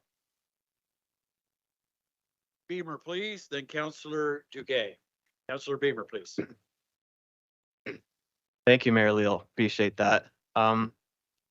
Mayor Leal, I think there's two main concerns that I have and two main concerns that I'm hearing in the community anyway, and we certainly heard one this evening, and I want to thank the residents of the area and apologize to the residents of the area for what's happened since 2020. Mayor Leal, we cannot have an encampment in a residential neighborhood. And I think we all know that. A little history here. The Wolf Street shelter was implemented during COVID. It was a temporary emergency shelter during COVID created due to the distancing restrictions mandated by the pandemic. It was funded by the province and it was always supposed to be temporary. It was made very clear to council of the day in the neighborhood that this was a temporary shelter. And once the provincial funding ended, due to the COVID restrictions ending, the temporary shelter would end. However, that's not what happened. Once the provincial funding ended, the council of the day voted to continue the funding with municipal dollars, therefore essentially making this temporary shelter now permanent. Mayor Leal, it's been said, and I think we all know it, no one would want this encampment in their neighborhood. I've talked to supporters of this concept who have said, I wouldn't want this in my neighborhood. Of course you wouldn't. The current Wolf Street shelter has devastated that neighborhood over the past 3 years. Crime, assaults, drugs, filth, garbage, violence, theft, vandalism. Residents do not feel safe in their own homes. It's a terrible situation. And it's not only devastating to that residential neighborhood, this area is located near the Holiday Inn, Del Prairie Park, Little Lake, and many businesses. This is an area that attracts tourists, particularly during the summer months. If we want to attract business, growth, and economic development, hard to have a permanent encampment in our downtown. And we all heard at the door residents who do not feel safe in our downtown. Mayor Leal, the residents have told us some of the stories that they've been dealing with over the past 3 years. Constant break-ins and theft, property damage, their vehicles being keyed and vandalized, their homes being vandalized, needles everywhere in gardens, backyards, and porches. Imagine waking up in the morning, walking out your front door to go to work, and having to clean up urine and feces. Imagine coming home in the afternoon from work and 2 individuals are on your porch shooting up. And when you tell them to leave, they tell you to F off. Stabbings and abuse, multiple fires, verbal threats. Public Works go to clean up the encampment and have bottles of urine thrown at them. bylaw officers too afraid to leave their vehicles. This is all happening in a residential neighborhood. This is not hyperbole. This is what the residents who have had to live with for the past 3 years. We heard it tonight. These residents purchased their homes, are paying property taxes, raising families, are working and trying to improve their neighborhood. We need to protect them, we need to represent them, and we need to help them. We installed a $250,000 fence. Things didn't get better. We hired private security. Things didn't get better. We had social organizations involved. Things didn't get better. This encampment cannot continue to be in a residential neighborhood. Mayor, the second concern I'm hearing from residents is this concept will continue the cycle of enabling. We are dealing with the toughest to serve, 60 to 70 individuals who are very difficult to serve. This will be a rules-free encampment. They can do whatever they want. It is great to have showers and lockers, but there needs to be structure, conditions, rules, programs, education, accountability, responsibility, and wraparound services. Many organizations have signed up, but many of these organizations have been involved from day one. There needs to be compassion, which we're providing, but there does need to be some structure. We have rules in society. There needs to be rules here. There needs to be conditions and programs and accountability to help transition individuals to a better spot in life. And Mayor Leal, there needs to be enforcement. And some don't like hearing this, but Mayor Leal, there is a criminal element at Wolf Street. Is everyone there criminals? Of course not. The homeless criminals? Of course not. But there is a criminal element. There is drugs, there is violence, there is break-ins, there is theft, there is violating city bylaws. There needs to be an element of enforcement. So Mayor Leal, those are the two main concerns I'm hearing in the community, and those are two main reasons I'm opposing this tonight. It cannot be in a residential neighborhood, and there needs to be structure, rules, responsibility, accountability, and there does need to be an element of enforcement. Thanks for listening, Mayor Leal. Thanks very much, Councillor Beamer. Appreciated your remarks. I now have Councillor Duguay, please. Thank you, Mayor Leal. I'd like to thank those that spoke this evening and those that are still in the council chambers. The matter that we're considering tonight was not caused by you, neither was caused by the 11 of us. This is a matter that this council has to make a decision tonight, plain and simple, and it's a very difficult matter. I have, like many here, spent as much time as possible meeting with staff. I do visit the site. I'm usually there once or twice a week, drive by, walk by. I'm certainly familiar with the neighborhood in my past role as a city planner. I have attempted to research municipal solutions, not only in Canada, but in North America and abroad. We are not the only, we are like every other city in North America facing a homelessness challenge. The reality though, tonight, we're dealing with a homelessness circumstance that visits one neighborhood, the Dalhousie, Wolf Street, Elmer neighborhood. And unfortunately, your neighborhood has borne the brunt of one of the realities of urban living on behalf of the city, and my perspective on behalf of the city and the county. But it's our responsibility as the elected officials to make a decision. So I have tried to summarize some comments, and I'm going to make a couple of, if I might, Your Worship, a couple of friendly amendments to the recommendation. I'm going to add on to what I've heard from some of my colleagues tonight. Firstly, project term. The staff report, while it's conceptual in its presentation, starts a dialogue and starts process, because from my perspective, had staff come to this council with a proposal and it was buttoned down, ironclad, there was no debate, we would never have been able to chance to even debate or consider it.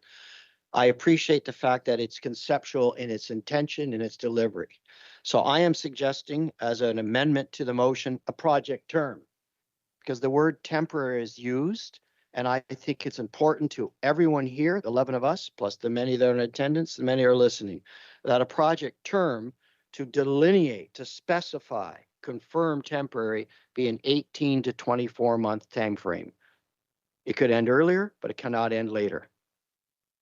Now, I can say, speaking from experiences being involved in the development community, that that time frame is possible and is achievable. Secondly, with respect to security, to Councillor Beamer's valid points, and Councillor Beamer, I certainly respect your comments and remarks, that a direction, and I think it's perhaps specified here, but that we need to ensure that our staff, because they're the operating arm, we set policies, we rely on our staff to implement. We rely on our staff to develop the agreements. We don't read every single line and develop the agreements. When I rent the ice, Your Worship, in the city, I don't expect council to write those agreements. It's done by staff. Council knows our agreements, but staff write those agreements.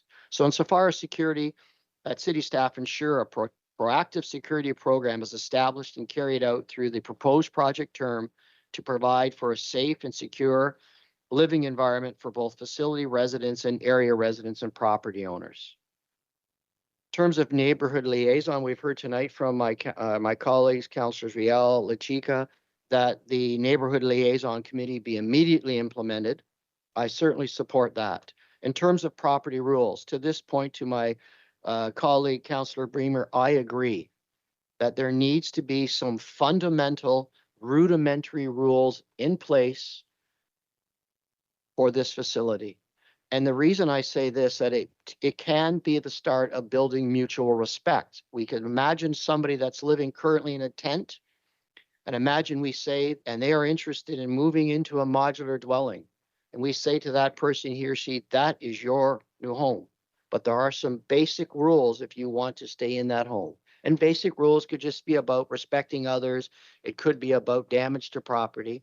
I don't wish to make this the measure so draconian that nobody could reside there. But it needs to have some basic rules and understanding to march towards an element of mutual trust and respect. So I would certainly recommend, and I would entrust staff and the stakeholder agencies to help establish those rules. That's not our responsibility. I rely upon those that have the experience and professionalism to create those very basic rules. In terms of our medium and long-term strategy, Your Worship, it's very important that commensurate with the implementation of short-term, that our city staff, through Commissioner Reyna and perhaps Mr. Appleby and some of his colleagues, immediately undertake to find the permanent solution. It may be a program of distribution or it may be one site, but these two processes need to be operating concurrently. We don't wait for one to finish and start the other. They happen right now. And those, so as an amendment, Your Worship, and to Ms. Garnett, our clerk, that I would like to add as an amendment, and that an 18 to 24 month time frame. Councillor Duguay, just for clarity here. Yes. These are friendly amendments. So item M will become the project term. Yes. Item N becomes security. Thank you. We've already dealt with the neighborhood liaison. Correct. Property rules become P. Yes. OP. Sorry. O, yes. Property rules become O. Medium long-term strategy becomes P, and government funding becomes Q. Yes, and I would like to speak last to, it's just a principle amongst my colleagues that if we're able to arrive at a solution and we can, and I believe staff have confirmed. Councillor Duguay, just one moment. Yes, sir. Councillor Lee, are you okay with those friendly amendments? Yes, I am. Okay.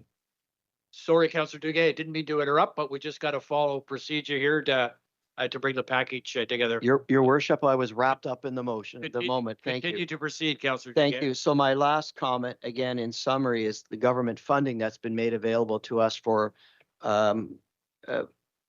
this temporary housing, that so if we were as a community to arrive at and agree upon the long-term solution, any residual funding from Wolf Street could be transferable to the future site or sites.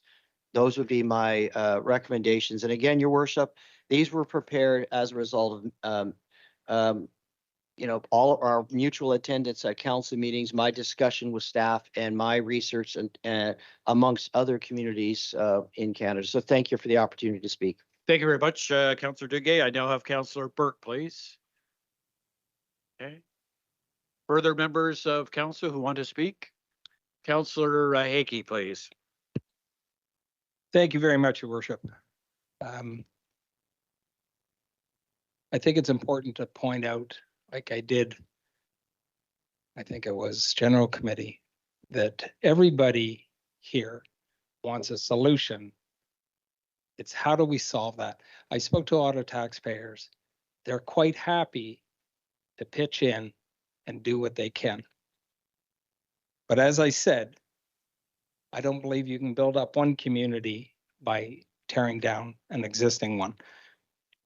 I looked up the core principles of Housing First, which I've been speaking about this from the first night I was on council. Immediate access to permanent housing with no housing readiness requirements. Makes sense. Recovery orientation, that's what we've been talking about. Individualized and client-driven supports, yes. Social and community integration, absolutely. Here's the one that I have the problem with. And as everybody said, we're in a crisis. We have a problem. Consumer choice and self-determination. I asked the question of Mr.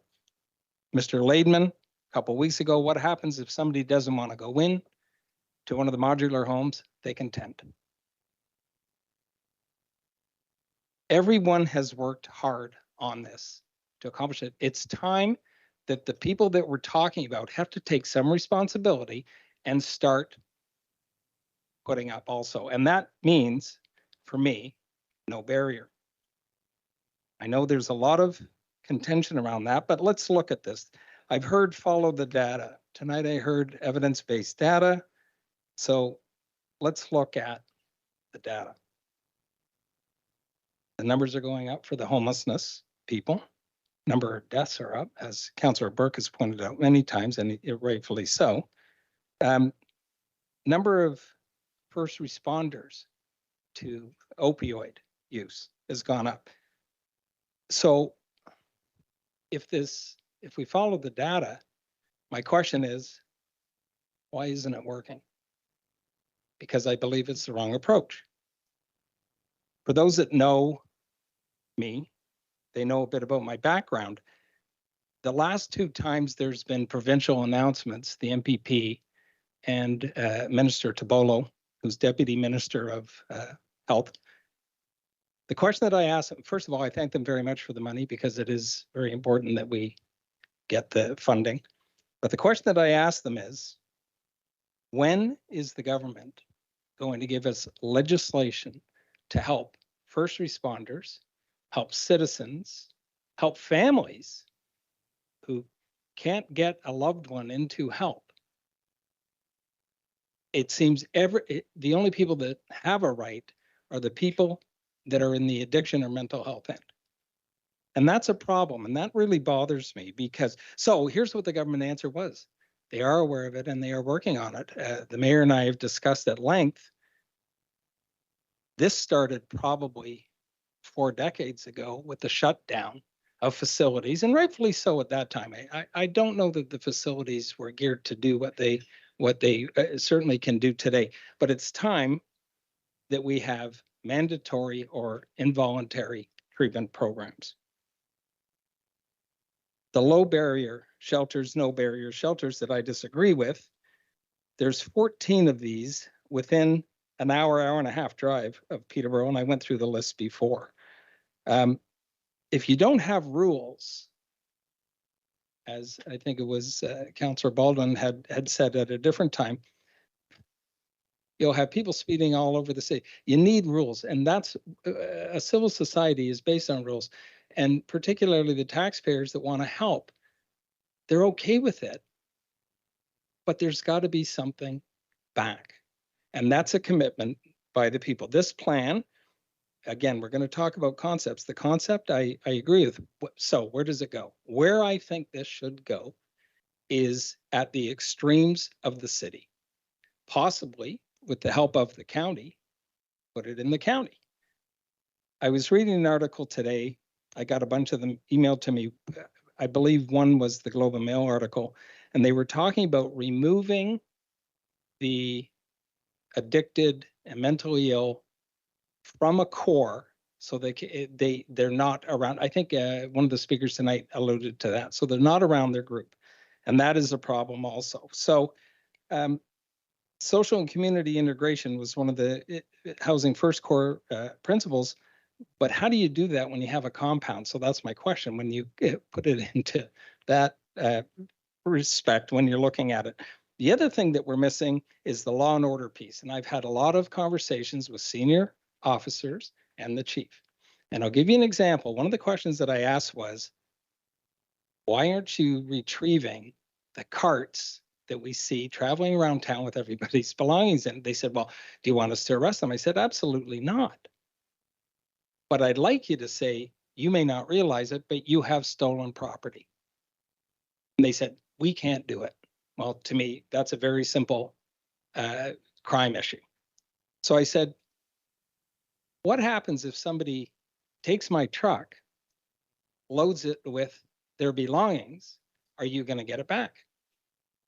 Well, of course, that's different. Why is it different? And I can't get an answer. I understand they're marginalized and they're saying you're criminalizing them. No, the criminal part is that we keep doing the same thing, which is allowing them to do drugs, to drink, and to be mentally ill, which is not their own fault, without offering a solution, without getting on the government. And I said this from our first orientation meeting, we have to start pushing things up, not pushing, we have to start ramming things up the chain, which is Queen's Park and the federal government. And we're not doing that. The other thing, and there's a lot of things that people don't want to talk about, but one of the other things, we don't know the cost. We have $3.4 million, but nobody said, here's how much housing costs, here's how much the security costs. Though, how can anybody as a council vote for something when they don't understand a cost? I know, and Joanne will back me up, if she comes to me and says, oh, I want to do this, the first thing I'll say is, what's it cost? She usually has an answer, and I usually end up doing it anyways. But the other thing, people are changing, cities are changing. They're going away from the progressive model of allowing anything goes. Seattle, San Francisco, Vancouver, Chicago, Portugal, you take a lot of the European countries, and they're moving to a treatment-based system. And they sometimes do it through the court. They sometimes, it's voluntary. We'd like it to be voluntary, but as was mentioned tonight by one, I think it was Mr. Graham, you're going to get people running through the system a few times, which I understand. So I can't support this in the form that it is. But the last comment that I want to make, and I want to be as kind as I can about it. Homelessness is the symptom, but it's become big business.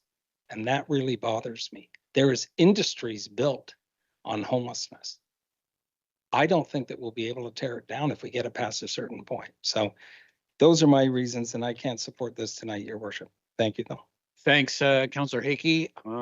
Just let me check the list here. Councillor Burke, please. Thanks, Mayor Leo, through you to my colleagues. I really take to heart all the things I heard from the Wolf Street neighborhood in Dalhousie and Elmer, and I really identify with a lot of the problems that you're talking about. And I identify with them in a new way because in this role as a counselor, these are some of the concerns that we're addressing within the report. We're talking about a lot of things here. We're talking about theft and addiction and mental health. That these are things that aren't in our lane as a city. And when we heard this report being given on the 8th, what it did is it established a lane for us to take an approach. And the first part of that approach is dealing directly with the acuteness of the problem. So let's talk about that. We have a 350% increase in people that are living outside since the pandemic. And we have a neighborhood where we have an encampment formed that there is no structure, there's no support, there's no nothing there right now. And what this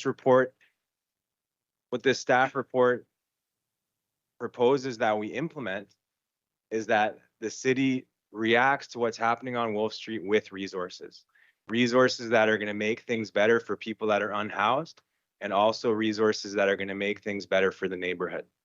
And it doesn't stop there. It talks about a midterm and a long-term solution. Some of the things which you guys brought up tonight. But I agree with my council colleague, Councillor Riel, we can't defer this, we can't wait. You want to talk about the drug crisis? I spoke at an opioid summit that the city held in 2018, right? And things have only drastically gotten worse. So while this plan will have to be something that we learn and figure out as we go, it is a plan that's going to have that's going to make a tangible difference in our community. And it's a starting point to ease the acuteness of the problem while we build towards those midterm and long-term solutions. And what I don't hear tonight from the 3 people that voted against this is that you've had since May 8th to come to the table with another idea, right? This is what we do. We work on ideas to bring to the table, and I don't see any tonight, right? I don't see another property being proposed. I don't see a specific property at the edge of town or wherever is being suggested to put these purpose-built units. I don't see that proposed. What I see is city staff that have collaborated with a long list of agencies, more of which have come out since the staff report went public. We have PRHC supporting it. We have the staff of doctors at PRHC supporting this, and many others. We have businesses on Dalhousie that back out, that support this idea, because they're reading into the report the same way that I'm reading into it, which is that these things that we're implementing are going to make things better down there. Thank you. Councillor Crowley, please. Thank you, Your Worship. One thing there's a number of things that actually stuck with me after our meeting with the residents of Dalhousie, and I think Mike Melnick really hit the nail on the head when he said that this is our legacy. We didn't, I certainly wasn't involved in the decision to make Wolf Street a temporary location for a shelter. I certainly wasn't involved in the decision to make Wolf Street a temporary tenting encampment. The last meeting I spoke to how I absolutely hate the thought people with high acuity tenting. I think that it's in this day and age, having people who have mental illness or addiction sleeping outside in a tent is inhumane, and it should not be allowed in our society. People should be taken out of a tent and given a place to go. It's shocking when I hear, oh, there's people that are cold in the winter and we need to help them and we need to heat them. And I'm like, oh, yeah, we do. We need to get them out of the tent. We need to get them inside somewhere. This plan or this concept speaks to that. The one thing I like about the report is that it is time-based. I think in order for us to be able to call the Wolf Street encampment or the overflow shelter temporary, it needs a time limit. It has a time limit, so the residents of Dalhousie can actually find a little bit of solace in the fact that now they have a time limit. Within 24 months, this won't be a problem for them. At the same time, there is language to have security built in. I love the idea of decentralizing. I think that we absolutely need to reach out to our county partners and look at having them share the load.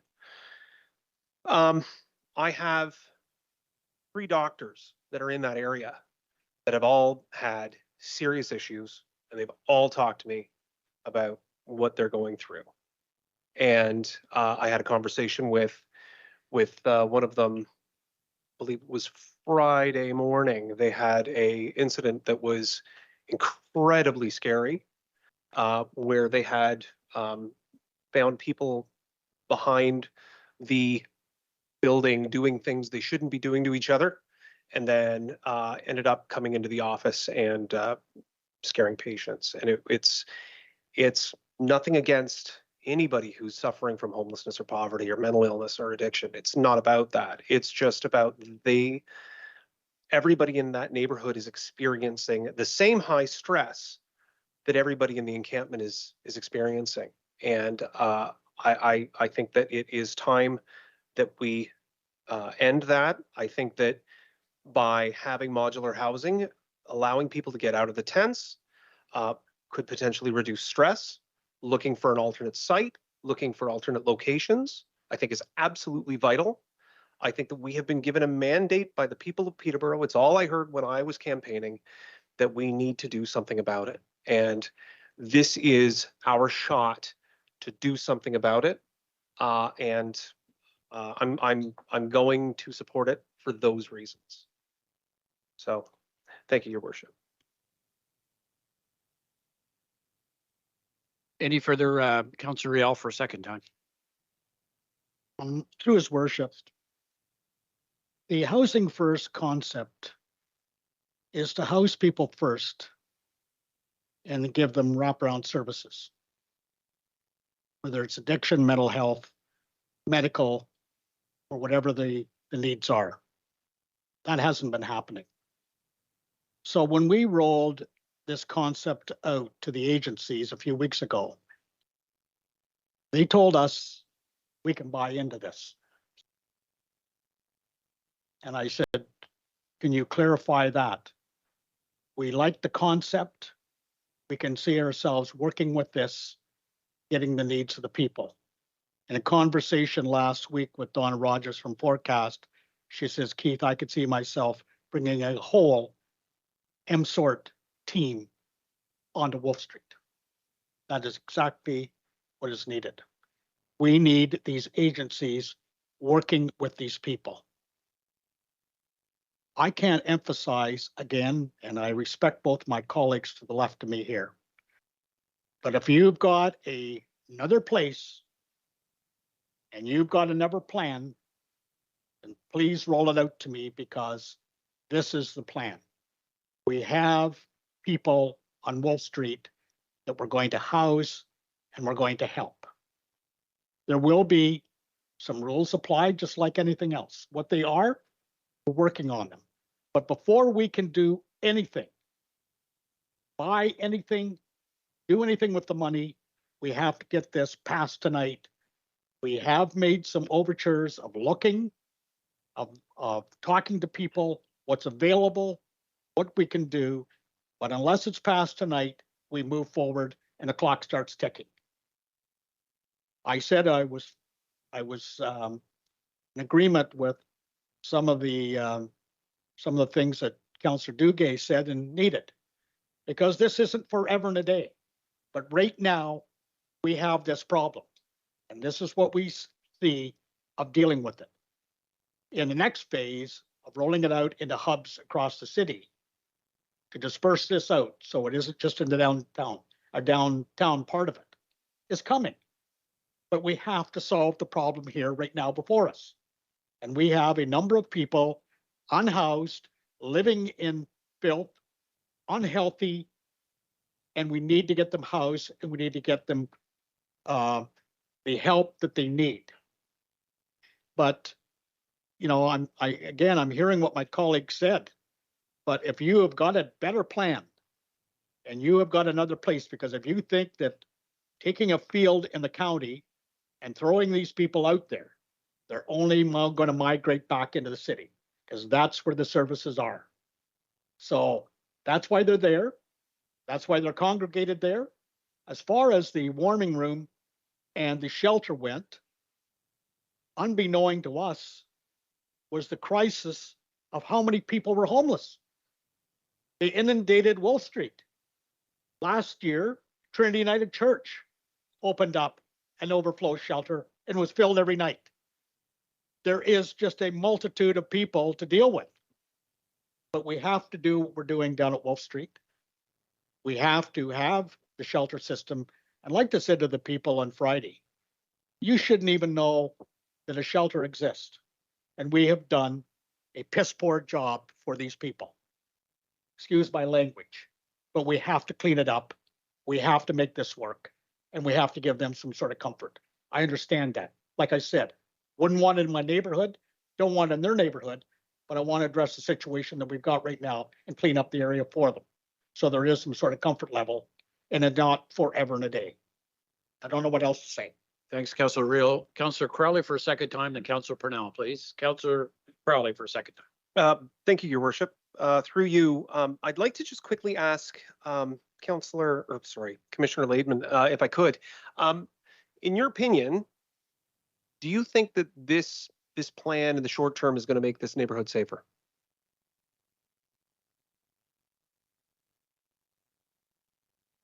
Certainly through you, Mayor Leal. Staff have agonized over this issue, just like council is tonight, to try to bring forth the most pragmatic, approach that we feel can meet the needs of clients and a combination of the neighborhood. And that this is the best option that we were able to analyze to accomplish both things at the same time. But we certainly hear the conversation tonight that there's an expectation that it gets alleviated or reduced in its usage over time. And that's something, if certainly the amendments passed tonight, we'll work towards. But certainly it's our best option to improve the situation there, both for clients and the neighborhood in our estimation. Thank you.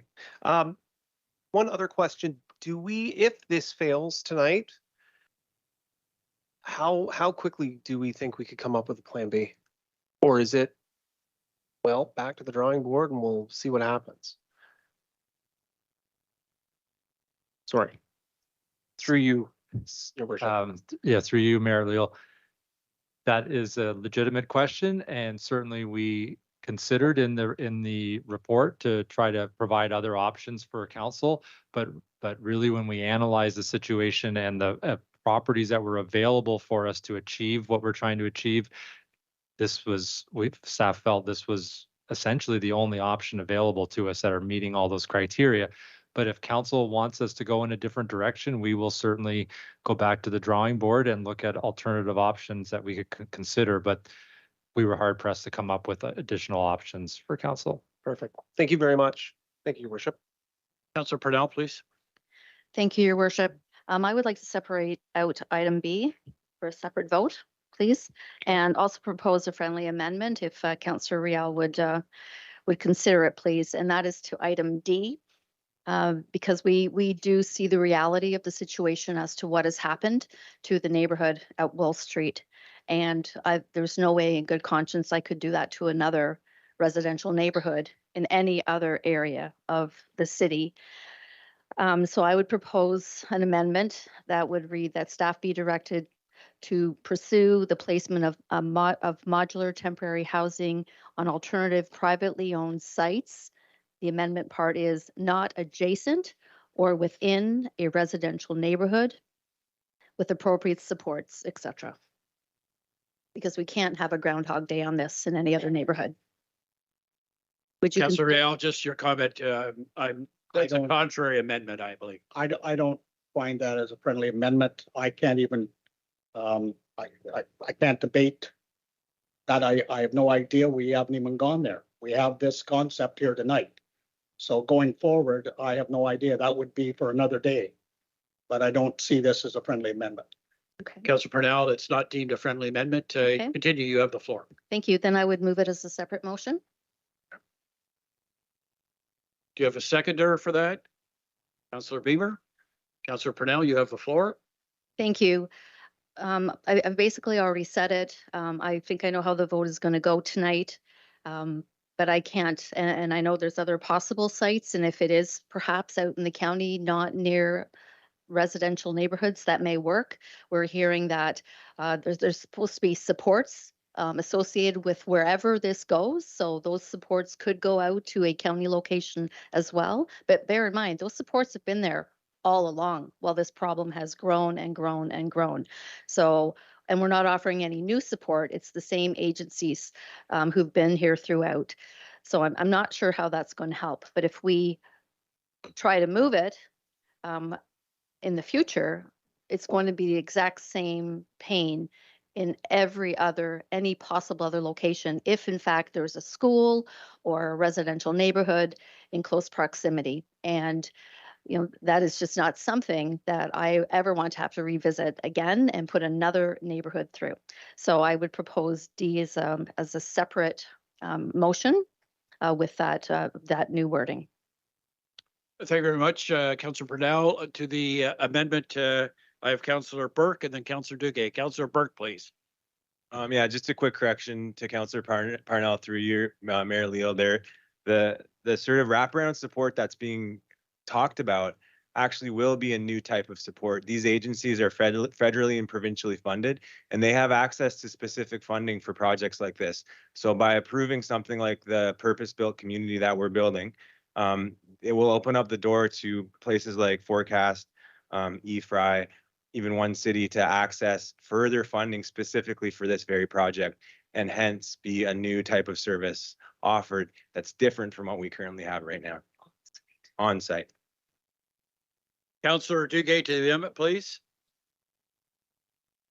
Thank you, Your Worship. If I might, as a follow-up to my colleagues' comments about alternate sites, may I ask a question of planning staff? Absolutely, Councillor Duguay. Thank you. Mr. Appleby, I always like putting you on the spot. Would it be possible in this, as a follow-up to my recommended motion about alternate sites, so that that process to consider a site or sites concurrent with the implementation of Wolf Street, would staff be considering matters such as compatibility and sensitivity and matters, will that be considered? Will that form part of your input from a planning perspective that you might inform Mr. Laidman from a community service provision perspective? Would that form part of your analysis? Mr. Appleby, please. Through you, Mayor Leo, I would suggest, yes, that would be one aspect of what we would look at if we were evaluating sites. There'd be I would think, a number of criteria. We would work closely with Mr. Laidman and his staff on evaluating sites as well, and trying to think about both, sort of the implications of the use, but also the needs of the users, right? And what are appropriate from that perspective as well. And if I might, Your Worship, I have just a quick supplementary then to Commissioner Reyna. Insofar as alternate sites, because alternate sites may end up not being publicly owned, it might be private. Any private sites or sites, there would be initially a recommendation of staff. I could envisage staff suggesting sites or sites, and there might have to be a resultant land use approval process, which would involve, as a consequence, through the planning process, consultation, correct? Through you, Mr. Mayor, that's right. Thank you, Your Worship. I'm just perusing the speakers list. I have Councillor Rial can speak on the amendment that's being proposed, and then I'll go to Councillor Burke, which will be your second time on the proposed amendment by Councillor Purnell. Councillor Rial on the amendment proposed by Councillor Purnell. Councillor Rial, please. Well, B is the nuts and bolts of the whole thing. So her amendment should be another, whatever we are, P or Q, whatever it is, not mixed in with B. B is the nuts and bolts of this whole thing. So her amendment should be a new, whatever it is, P or Q, not part of B. I'll just ask the clerk for some clarification. Madam Clerk, please. I believe that B was asked to be separated for a vote, and it was D that's actually being amended. And the wording for D is that staff be directed to pursue the placement of modular temporary housing on alternative privately owned sites with appropriate supports and not adjacent to residential properties. Well, I'm looking to the clerk because I think that's a whole different thing. B is is the nuts and bolts of this whole thing. What she is saying is alternative sites be looked at, which should be a part of this report by itself of looking for alternative sites, not mixed with B.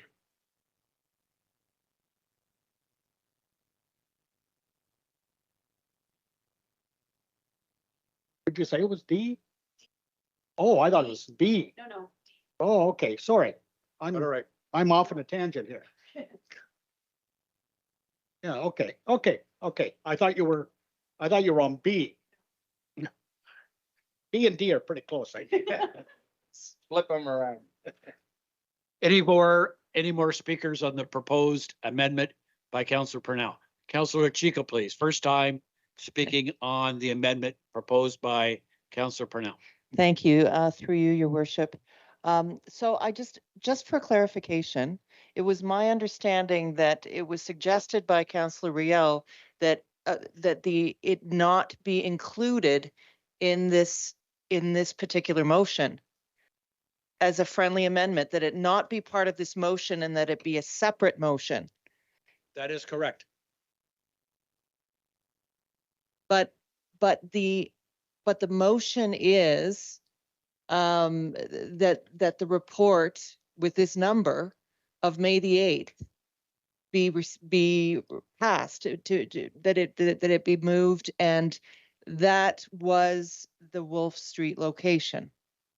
So I guess I'm feeling that, did Councillor Riel not state that it needs to be the downtown location and that it's a separate motion that should be voted on subsequently for it to be an alternate location that's privately owned? I feel like there are two separate motions going on here and that they should be voted on separately. That was what my understanding was from what Councillor Riel had intended and I thought had been agreed upon.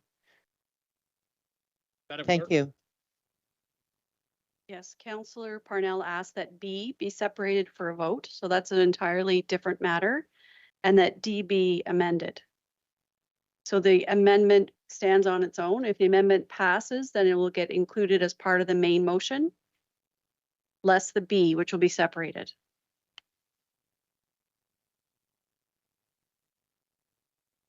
Councillor Chico, you have the floor still. Thank you. So in fact, it isn't a separate motion then, because all of these letters correspond to the report that has to do with Wolf Street, in my understanding. So it shouldn't even be a letter. It should be a separate motion. And this should be passed separately.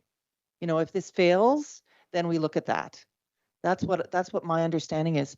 We can't alter the report that was based on the Wolf Street Rehill proposal. That's what this motion is about the Wolf Street Rehill proposal.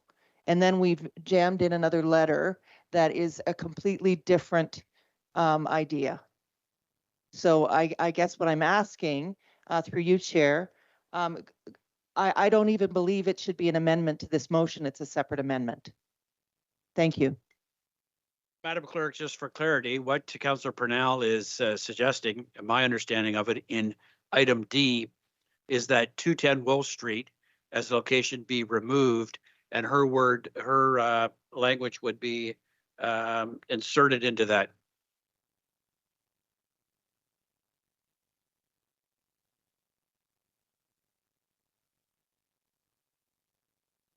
Yeah. So is there any more speakers on the amendment that was been proposed by Councillor Purnell? Councillor Berg, please. Can I please just ask for it to be read again? I'm sort of confused as to what the original wording was that she's trying to Madam add. Clerk, to D. please. Through you, Mr. Mayor. So the revised wording for D is that staff be directed to pursue the placement of modular temporary housing on alternative privately owned sites with appropriate supports and not adjacent to residential properties.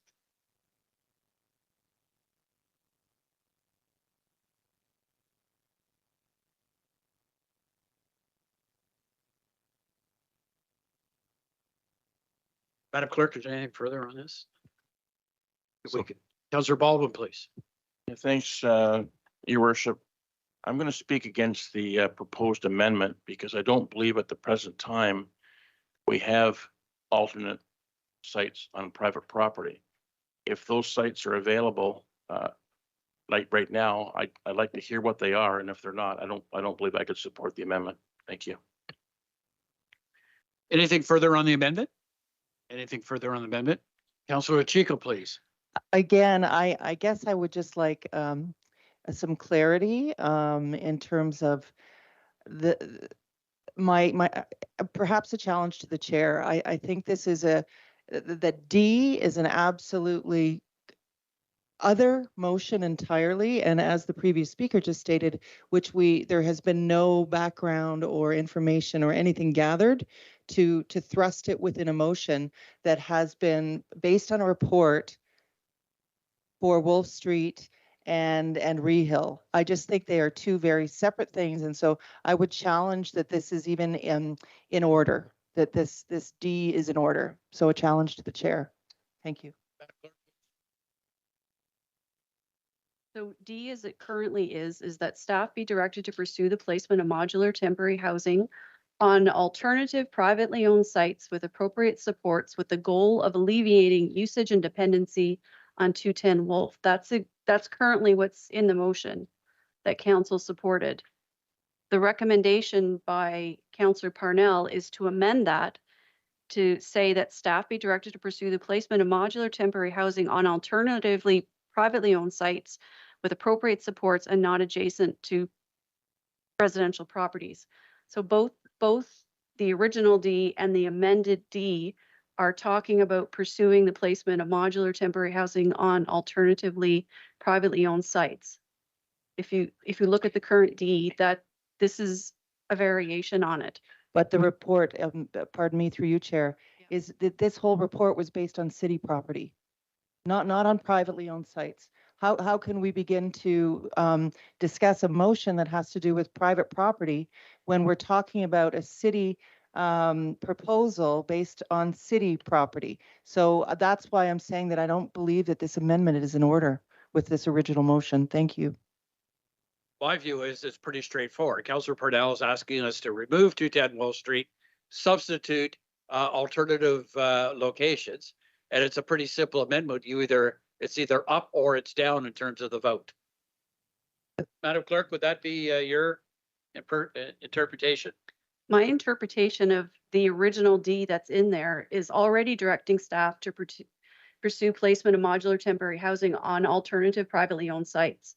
That's already existing in the motion that was already adopted by General Committee. But then there's the portion about private property not adjacent to. Thank you through you, Chair. Could I ask Mr. Friedman, our acting CAO, for his opinion on this? Thank you. Friedman, please.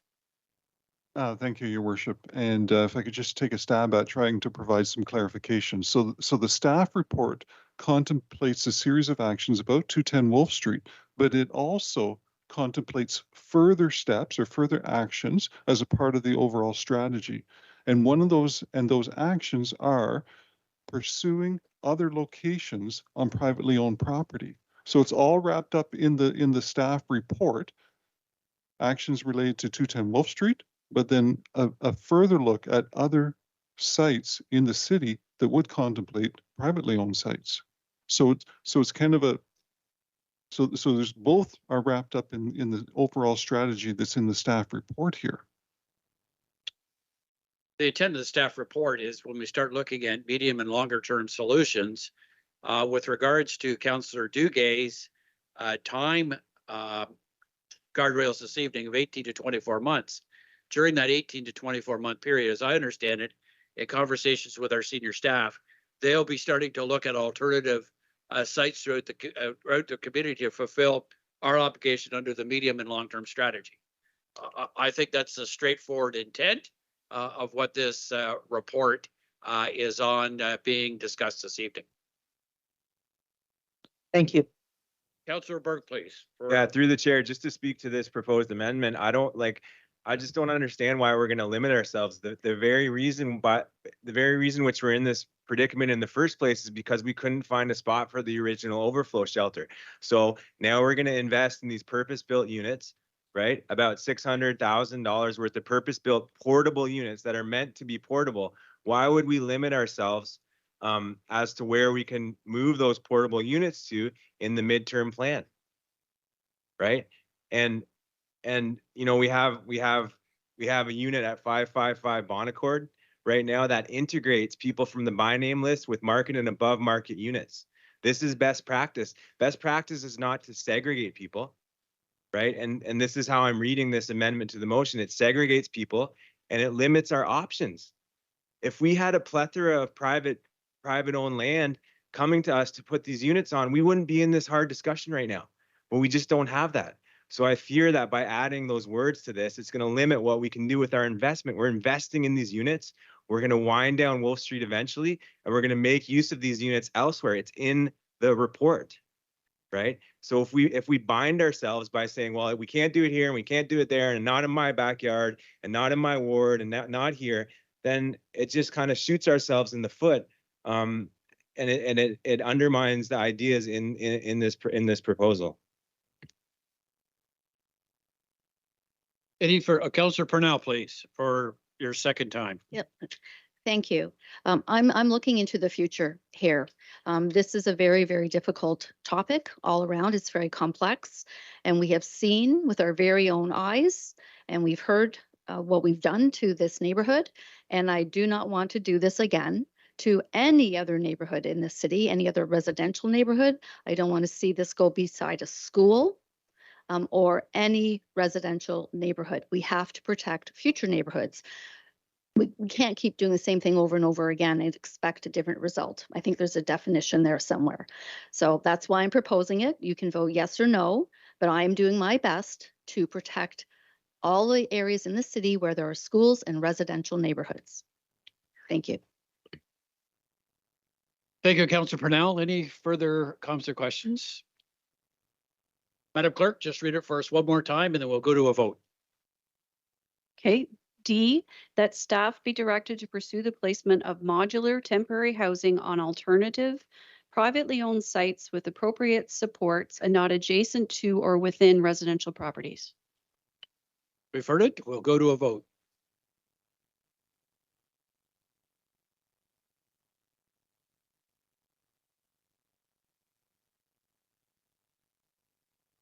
A question, sorry, before I vote.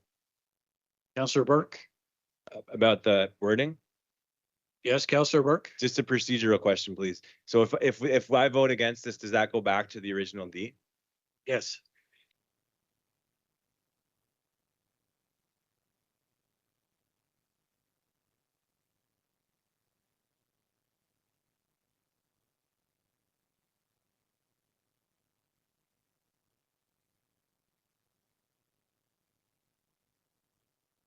That proposed amendment is lost. Any further speakers to the main motion? Speakers to the main motion. I would like to say a few words on this.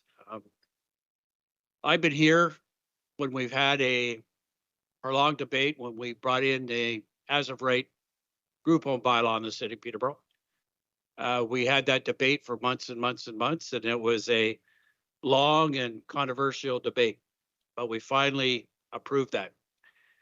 Secondly, I also involved in a debate when we approved a piece of property working with Lynn Zimmer, the Y, on Stenson Boulevard to provide housing for women that were fleeing domestic violence. I remember the response that we went through that and we reached some accommodation to put that in place. I've been part of some pretty difficult policy debates over a long period of time. This homelessness debate is probably the most difficult public policy issue that I've ever dealt with. And not for 1 minute do I believe anybody around this council chamber, anybody in the audience tonight, anybody in the neighborhood, and indeed anybody in the city of Peterborough doesn't care about helping people who are homeless. We have an obligation to do that. We are witnessing this evening, May 23, 2023, the actual failure of policy of deinstitutionalization in the province of Ontario. And how did that come about? 5 decades ago, there were several coroner's inquests of what was going on in some of these institutions in Ontario. I'll paint a brief picture for you. There were pictures of individuals who were chained to beds and getting electric shock treatments. Abhorrent in a civilized society.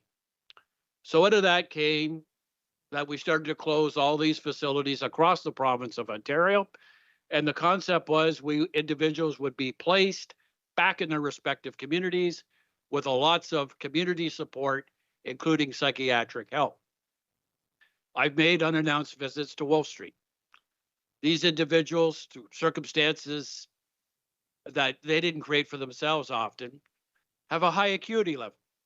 They have substance abuse. They have mental health issues. They have cardiac issues and other broad health issues. This is a very complex situation. If you think the city of Peterborough is the only one facing this problem, you're wrong. I was at a meeting in Belleville exactly 2 weeks ago. Cities of Peterborough, Belleville, Kingston, Brockville, East Port Hope, Coburg, and indeed even the little town of Gananoque is experiencing homelessness. It's clear to me when I was campaigning for mayor, I remember being at an all candidates meeting at Trinity United Church. And I made one comment that evening that I said that the status quo isn't working. And clearly the status quo was not working, and we need to pursue a new avenue.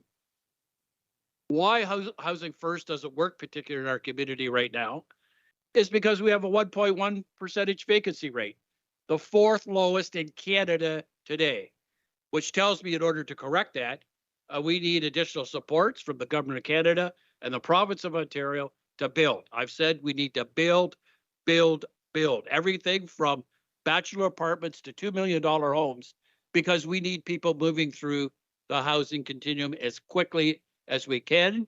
I want to thank our staff who are starting to accelerate this process. Just this morning, we broke ground, phase 2 Habitat for Humanity on Ladies Lane. That will be an important additional going forward.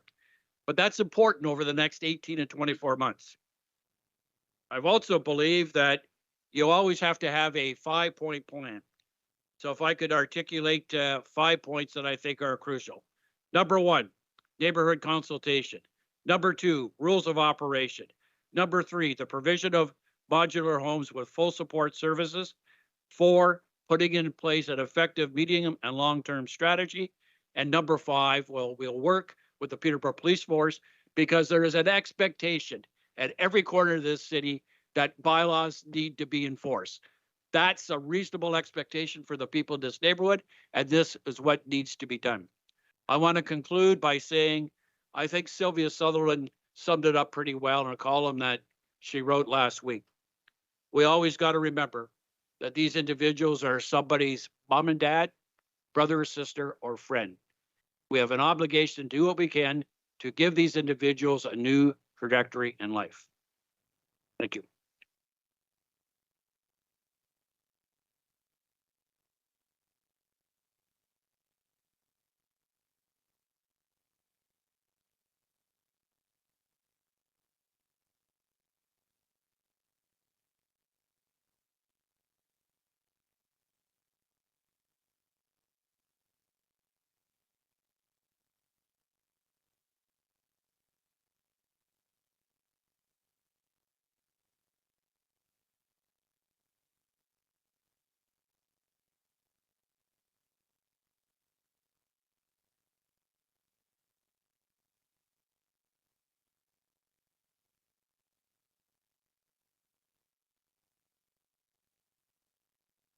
That is carried 7-4.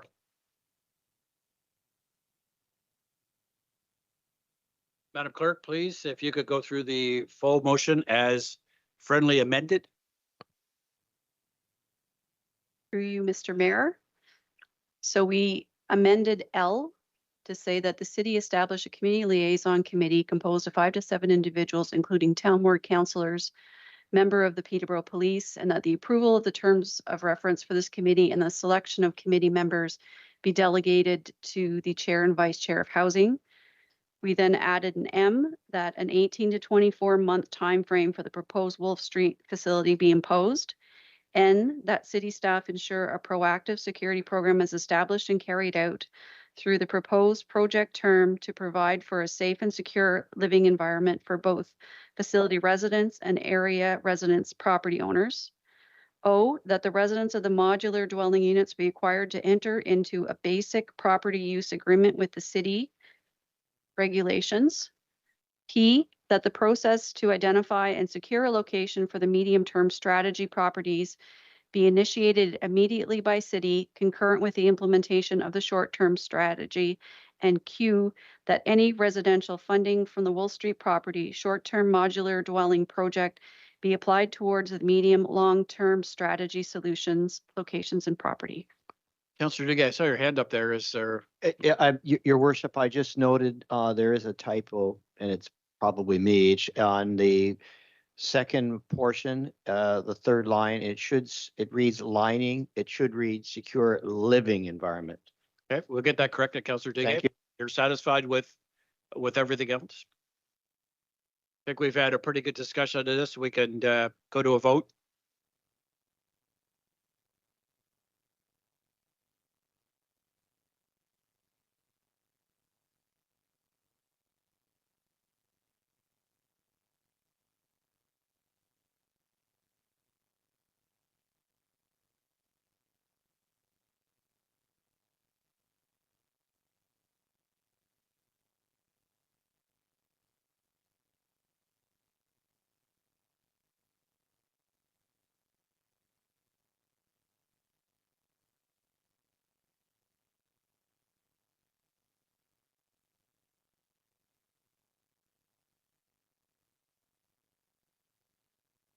That is carried to 10 to 1.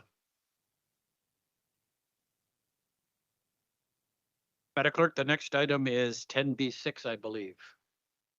10B6, discussion on 10B6. Councillor Rial, please.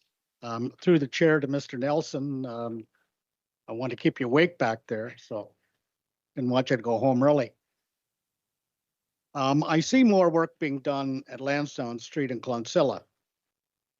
And ever since I've been on council, we have been working on Lansdowne Street West. That's been 13 years. When will Lansdowne Street be done? Because every year there's some sort of construction going on. I know it's a long street and it's a main street, but it seems like in that area alone, every year something's been dug up.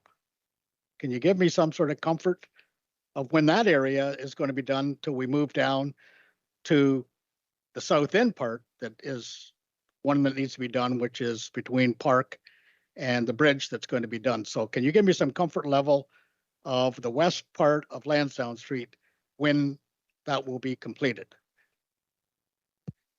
So through you, Mr. Chair, Councillor Rial, we are still working on that project, obviously. Work is ongoing to finish the first phase of construction, which is the reconstruction of the intersection of Lansdowne and Clonsilla. There will be a subsequent phase because the previous studies recommended that center turning lane be implemented on the portion between Spilsbury and Clonsilla. The work that you're seeing out there now is the first phase of that. Staff continue to work on utility relocations, property acquisitions out for the remaining phase, and then there will be a subsequent phase of construction that will be coming. Unfortunately, there's more construction to come. And the report that's in front of council tonight speaks to the initial phase of the Lansdowne Street portion from Park to the Otonabee River. So this is the first phase of that works that we're speaking on. Through his worship, I'll move the report. I just wanted to ask that question because I had some people that work out there to me, they say, I almost get killed every day making a left-hand turn. So they just wanted to know, and the complexity of certainly the, Thank you, Councillor Al, and I think Mr. Nelson provided a fulsome answer to you. Anything else on this one? No, we can go to a vote. Oh, a seconder, Councillor Baldwin, thank you. We now can go to a vote.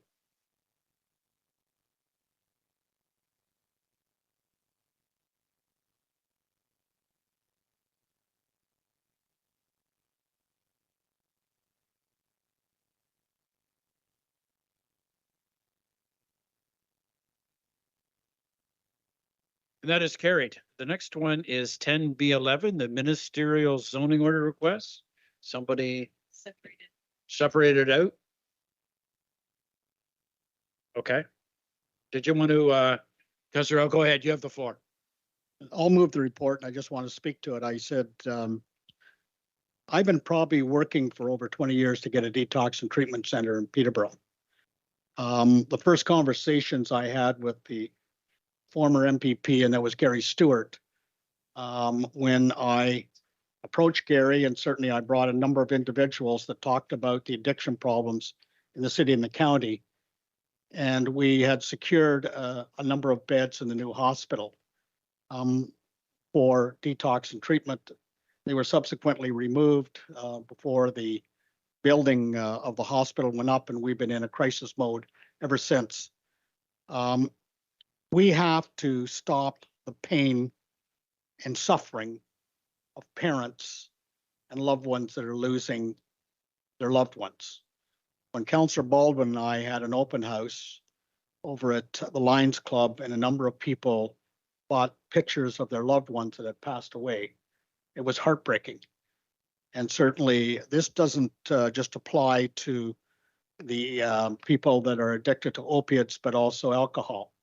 So tonight, this here tonight is another part of the plan, a detox and treatment center that will not only augment helping the city and the county, but the individuals that are down on Wolf Street that maybe want to avail themselves to get out of the addiction that they're going through, whether it's alcohol or drugs. So it's imperative that we pass this tonight. We had 55 people come to an open house. A lot of them was around security, and I think they went away. I think Mark Graham said it right. Nobody came to speak about it tonight. So I think there was some comfort level in the area. And I happen to live in that area of what's going to happen here in the secure site this year. But this is something long overdue in this city. And this is the first start of it. It's money that was made available. I think the government of the day is listening of the addiction problem, not only in the city and the county here, all across Ontario, all across Canada, all across the world. The addiction problem that's having, that they're finally trying to say, we need to grapple with this, get people's lives straightened around. The pain has to stop. Absolutely has to stop for those people in addiction, but also their families. It has to stop now. This is a way of doing it. Thank you very much, Councillor Rio, and I recognize your longstanding work in this field of getting people into treatment programs, and community appreciates that. It was moved by you, second by Councillor Baldwin. Councillor Burke, you had your hand up. Okay. Any comments or questions? We can go to a vote.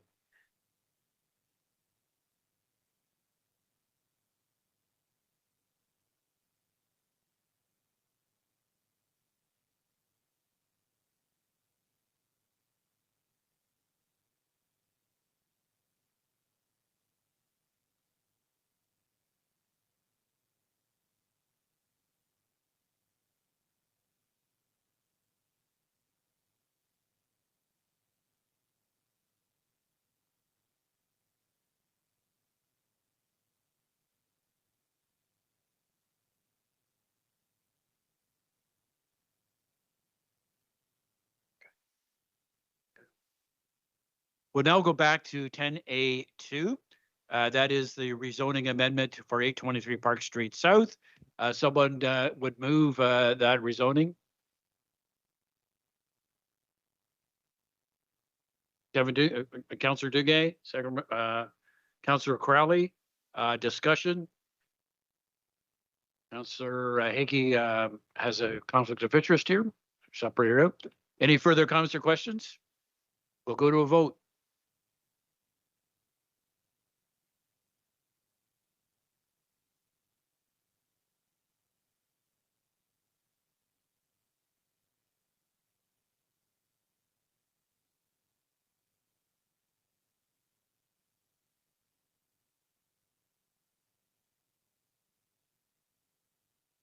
And that is carried.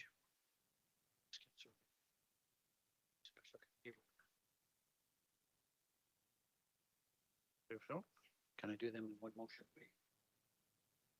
Okay. Colleagues, will now go to 11A. It is the recommendations from a special general committee meeting of this evening. Could I have someone move number 11A? Councillor Purnell, seconder. Councillor Chica, comments or questions? Your worship, a Councillor reminder, Duguay, I have an interest because I own a property immediately across the street from the subject property. Duly noted, duly noted. Any further comments or questions? We can go to a vote.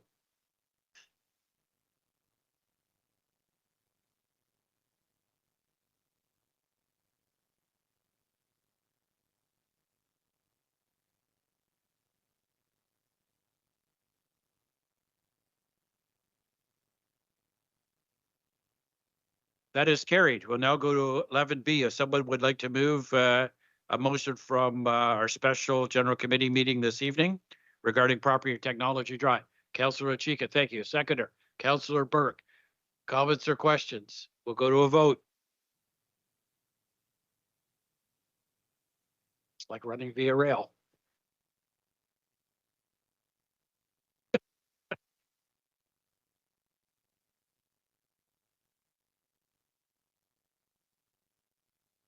Where is a minute? What did I do here?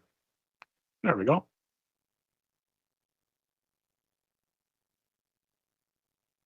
Okay.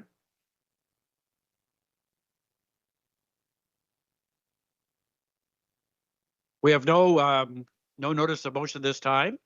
We'll bring together 3 bylaws and separate 13D because of Councillor Hickey's declaration.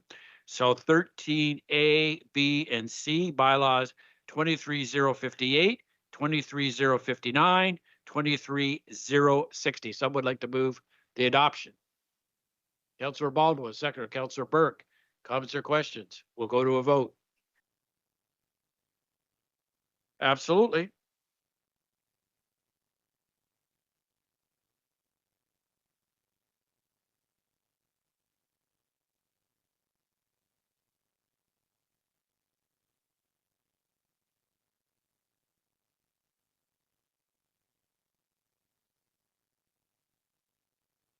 Yeah, 59 has been separated out, so we'll deal with 13A and C as 2 bylaws.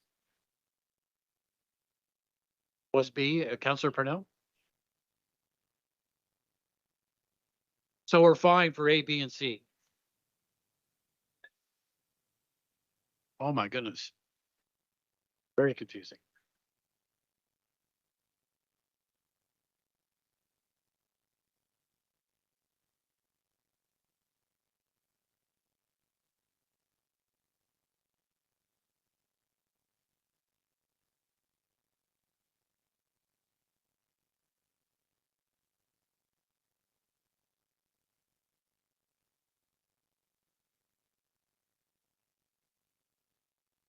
That is carried. 13D, Councillor Hickey's declared his conflict. Councillor Purnell asked it to be separated. Is there any discussion? No discussion. We'll go to a vote. And it's been moved by Councillor Baldwin, Councillor Riel, seconded.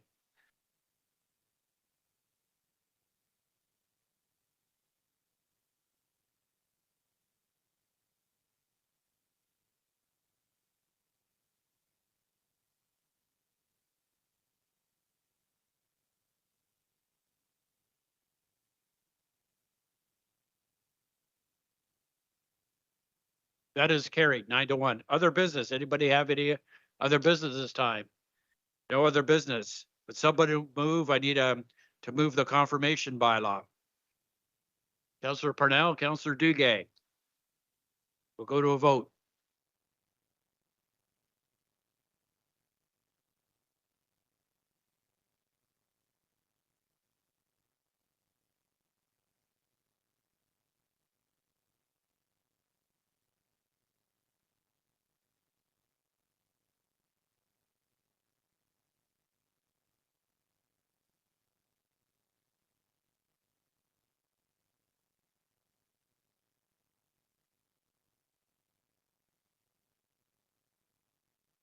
That is carried. Councillor Beamer, you want to move adjournment? And a seconder, Councillor Hakey. And we'll go to a vote.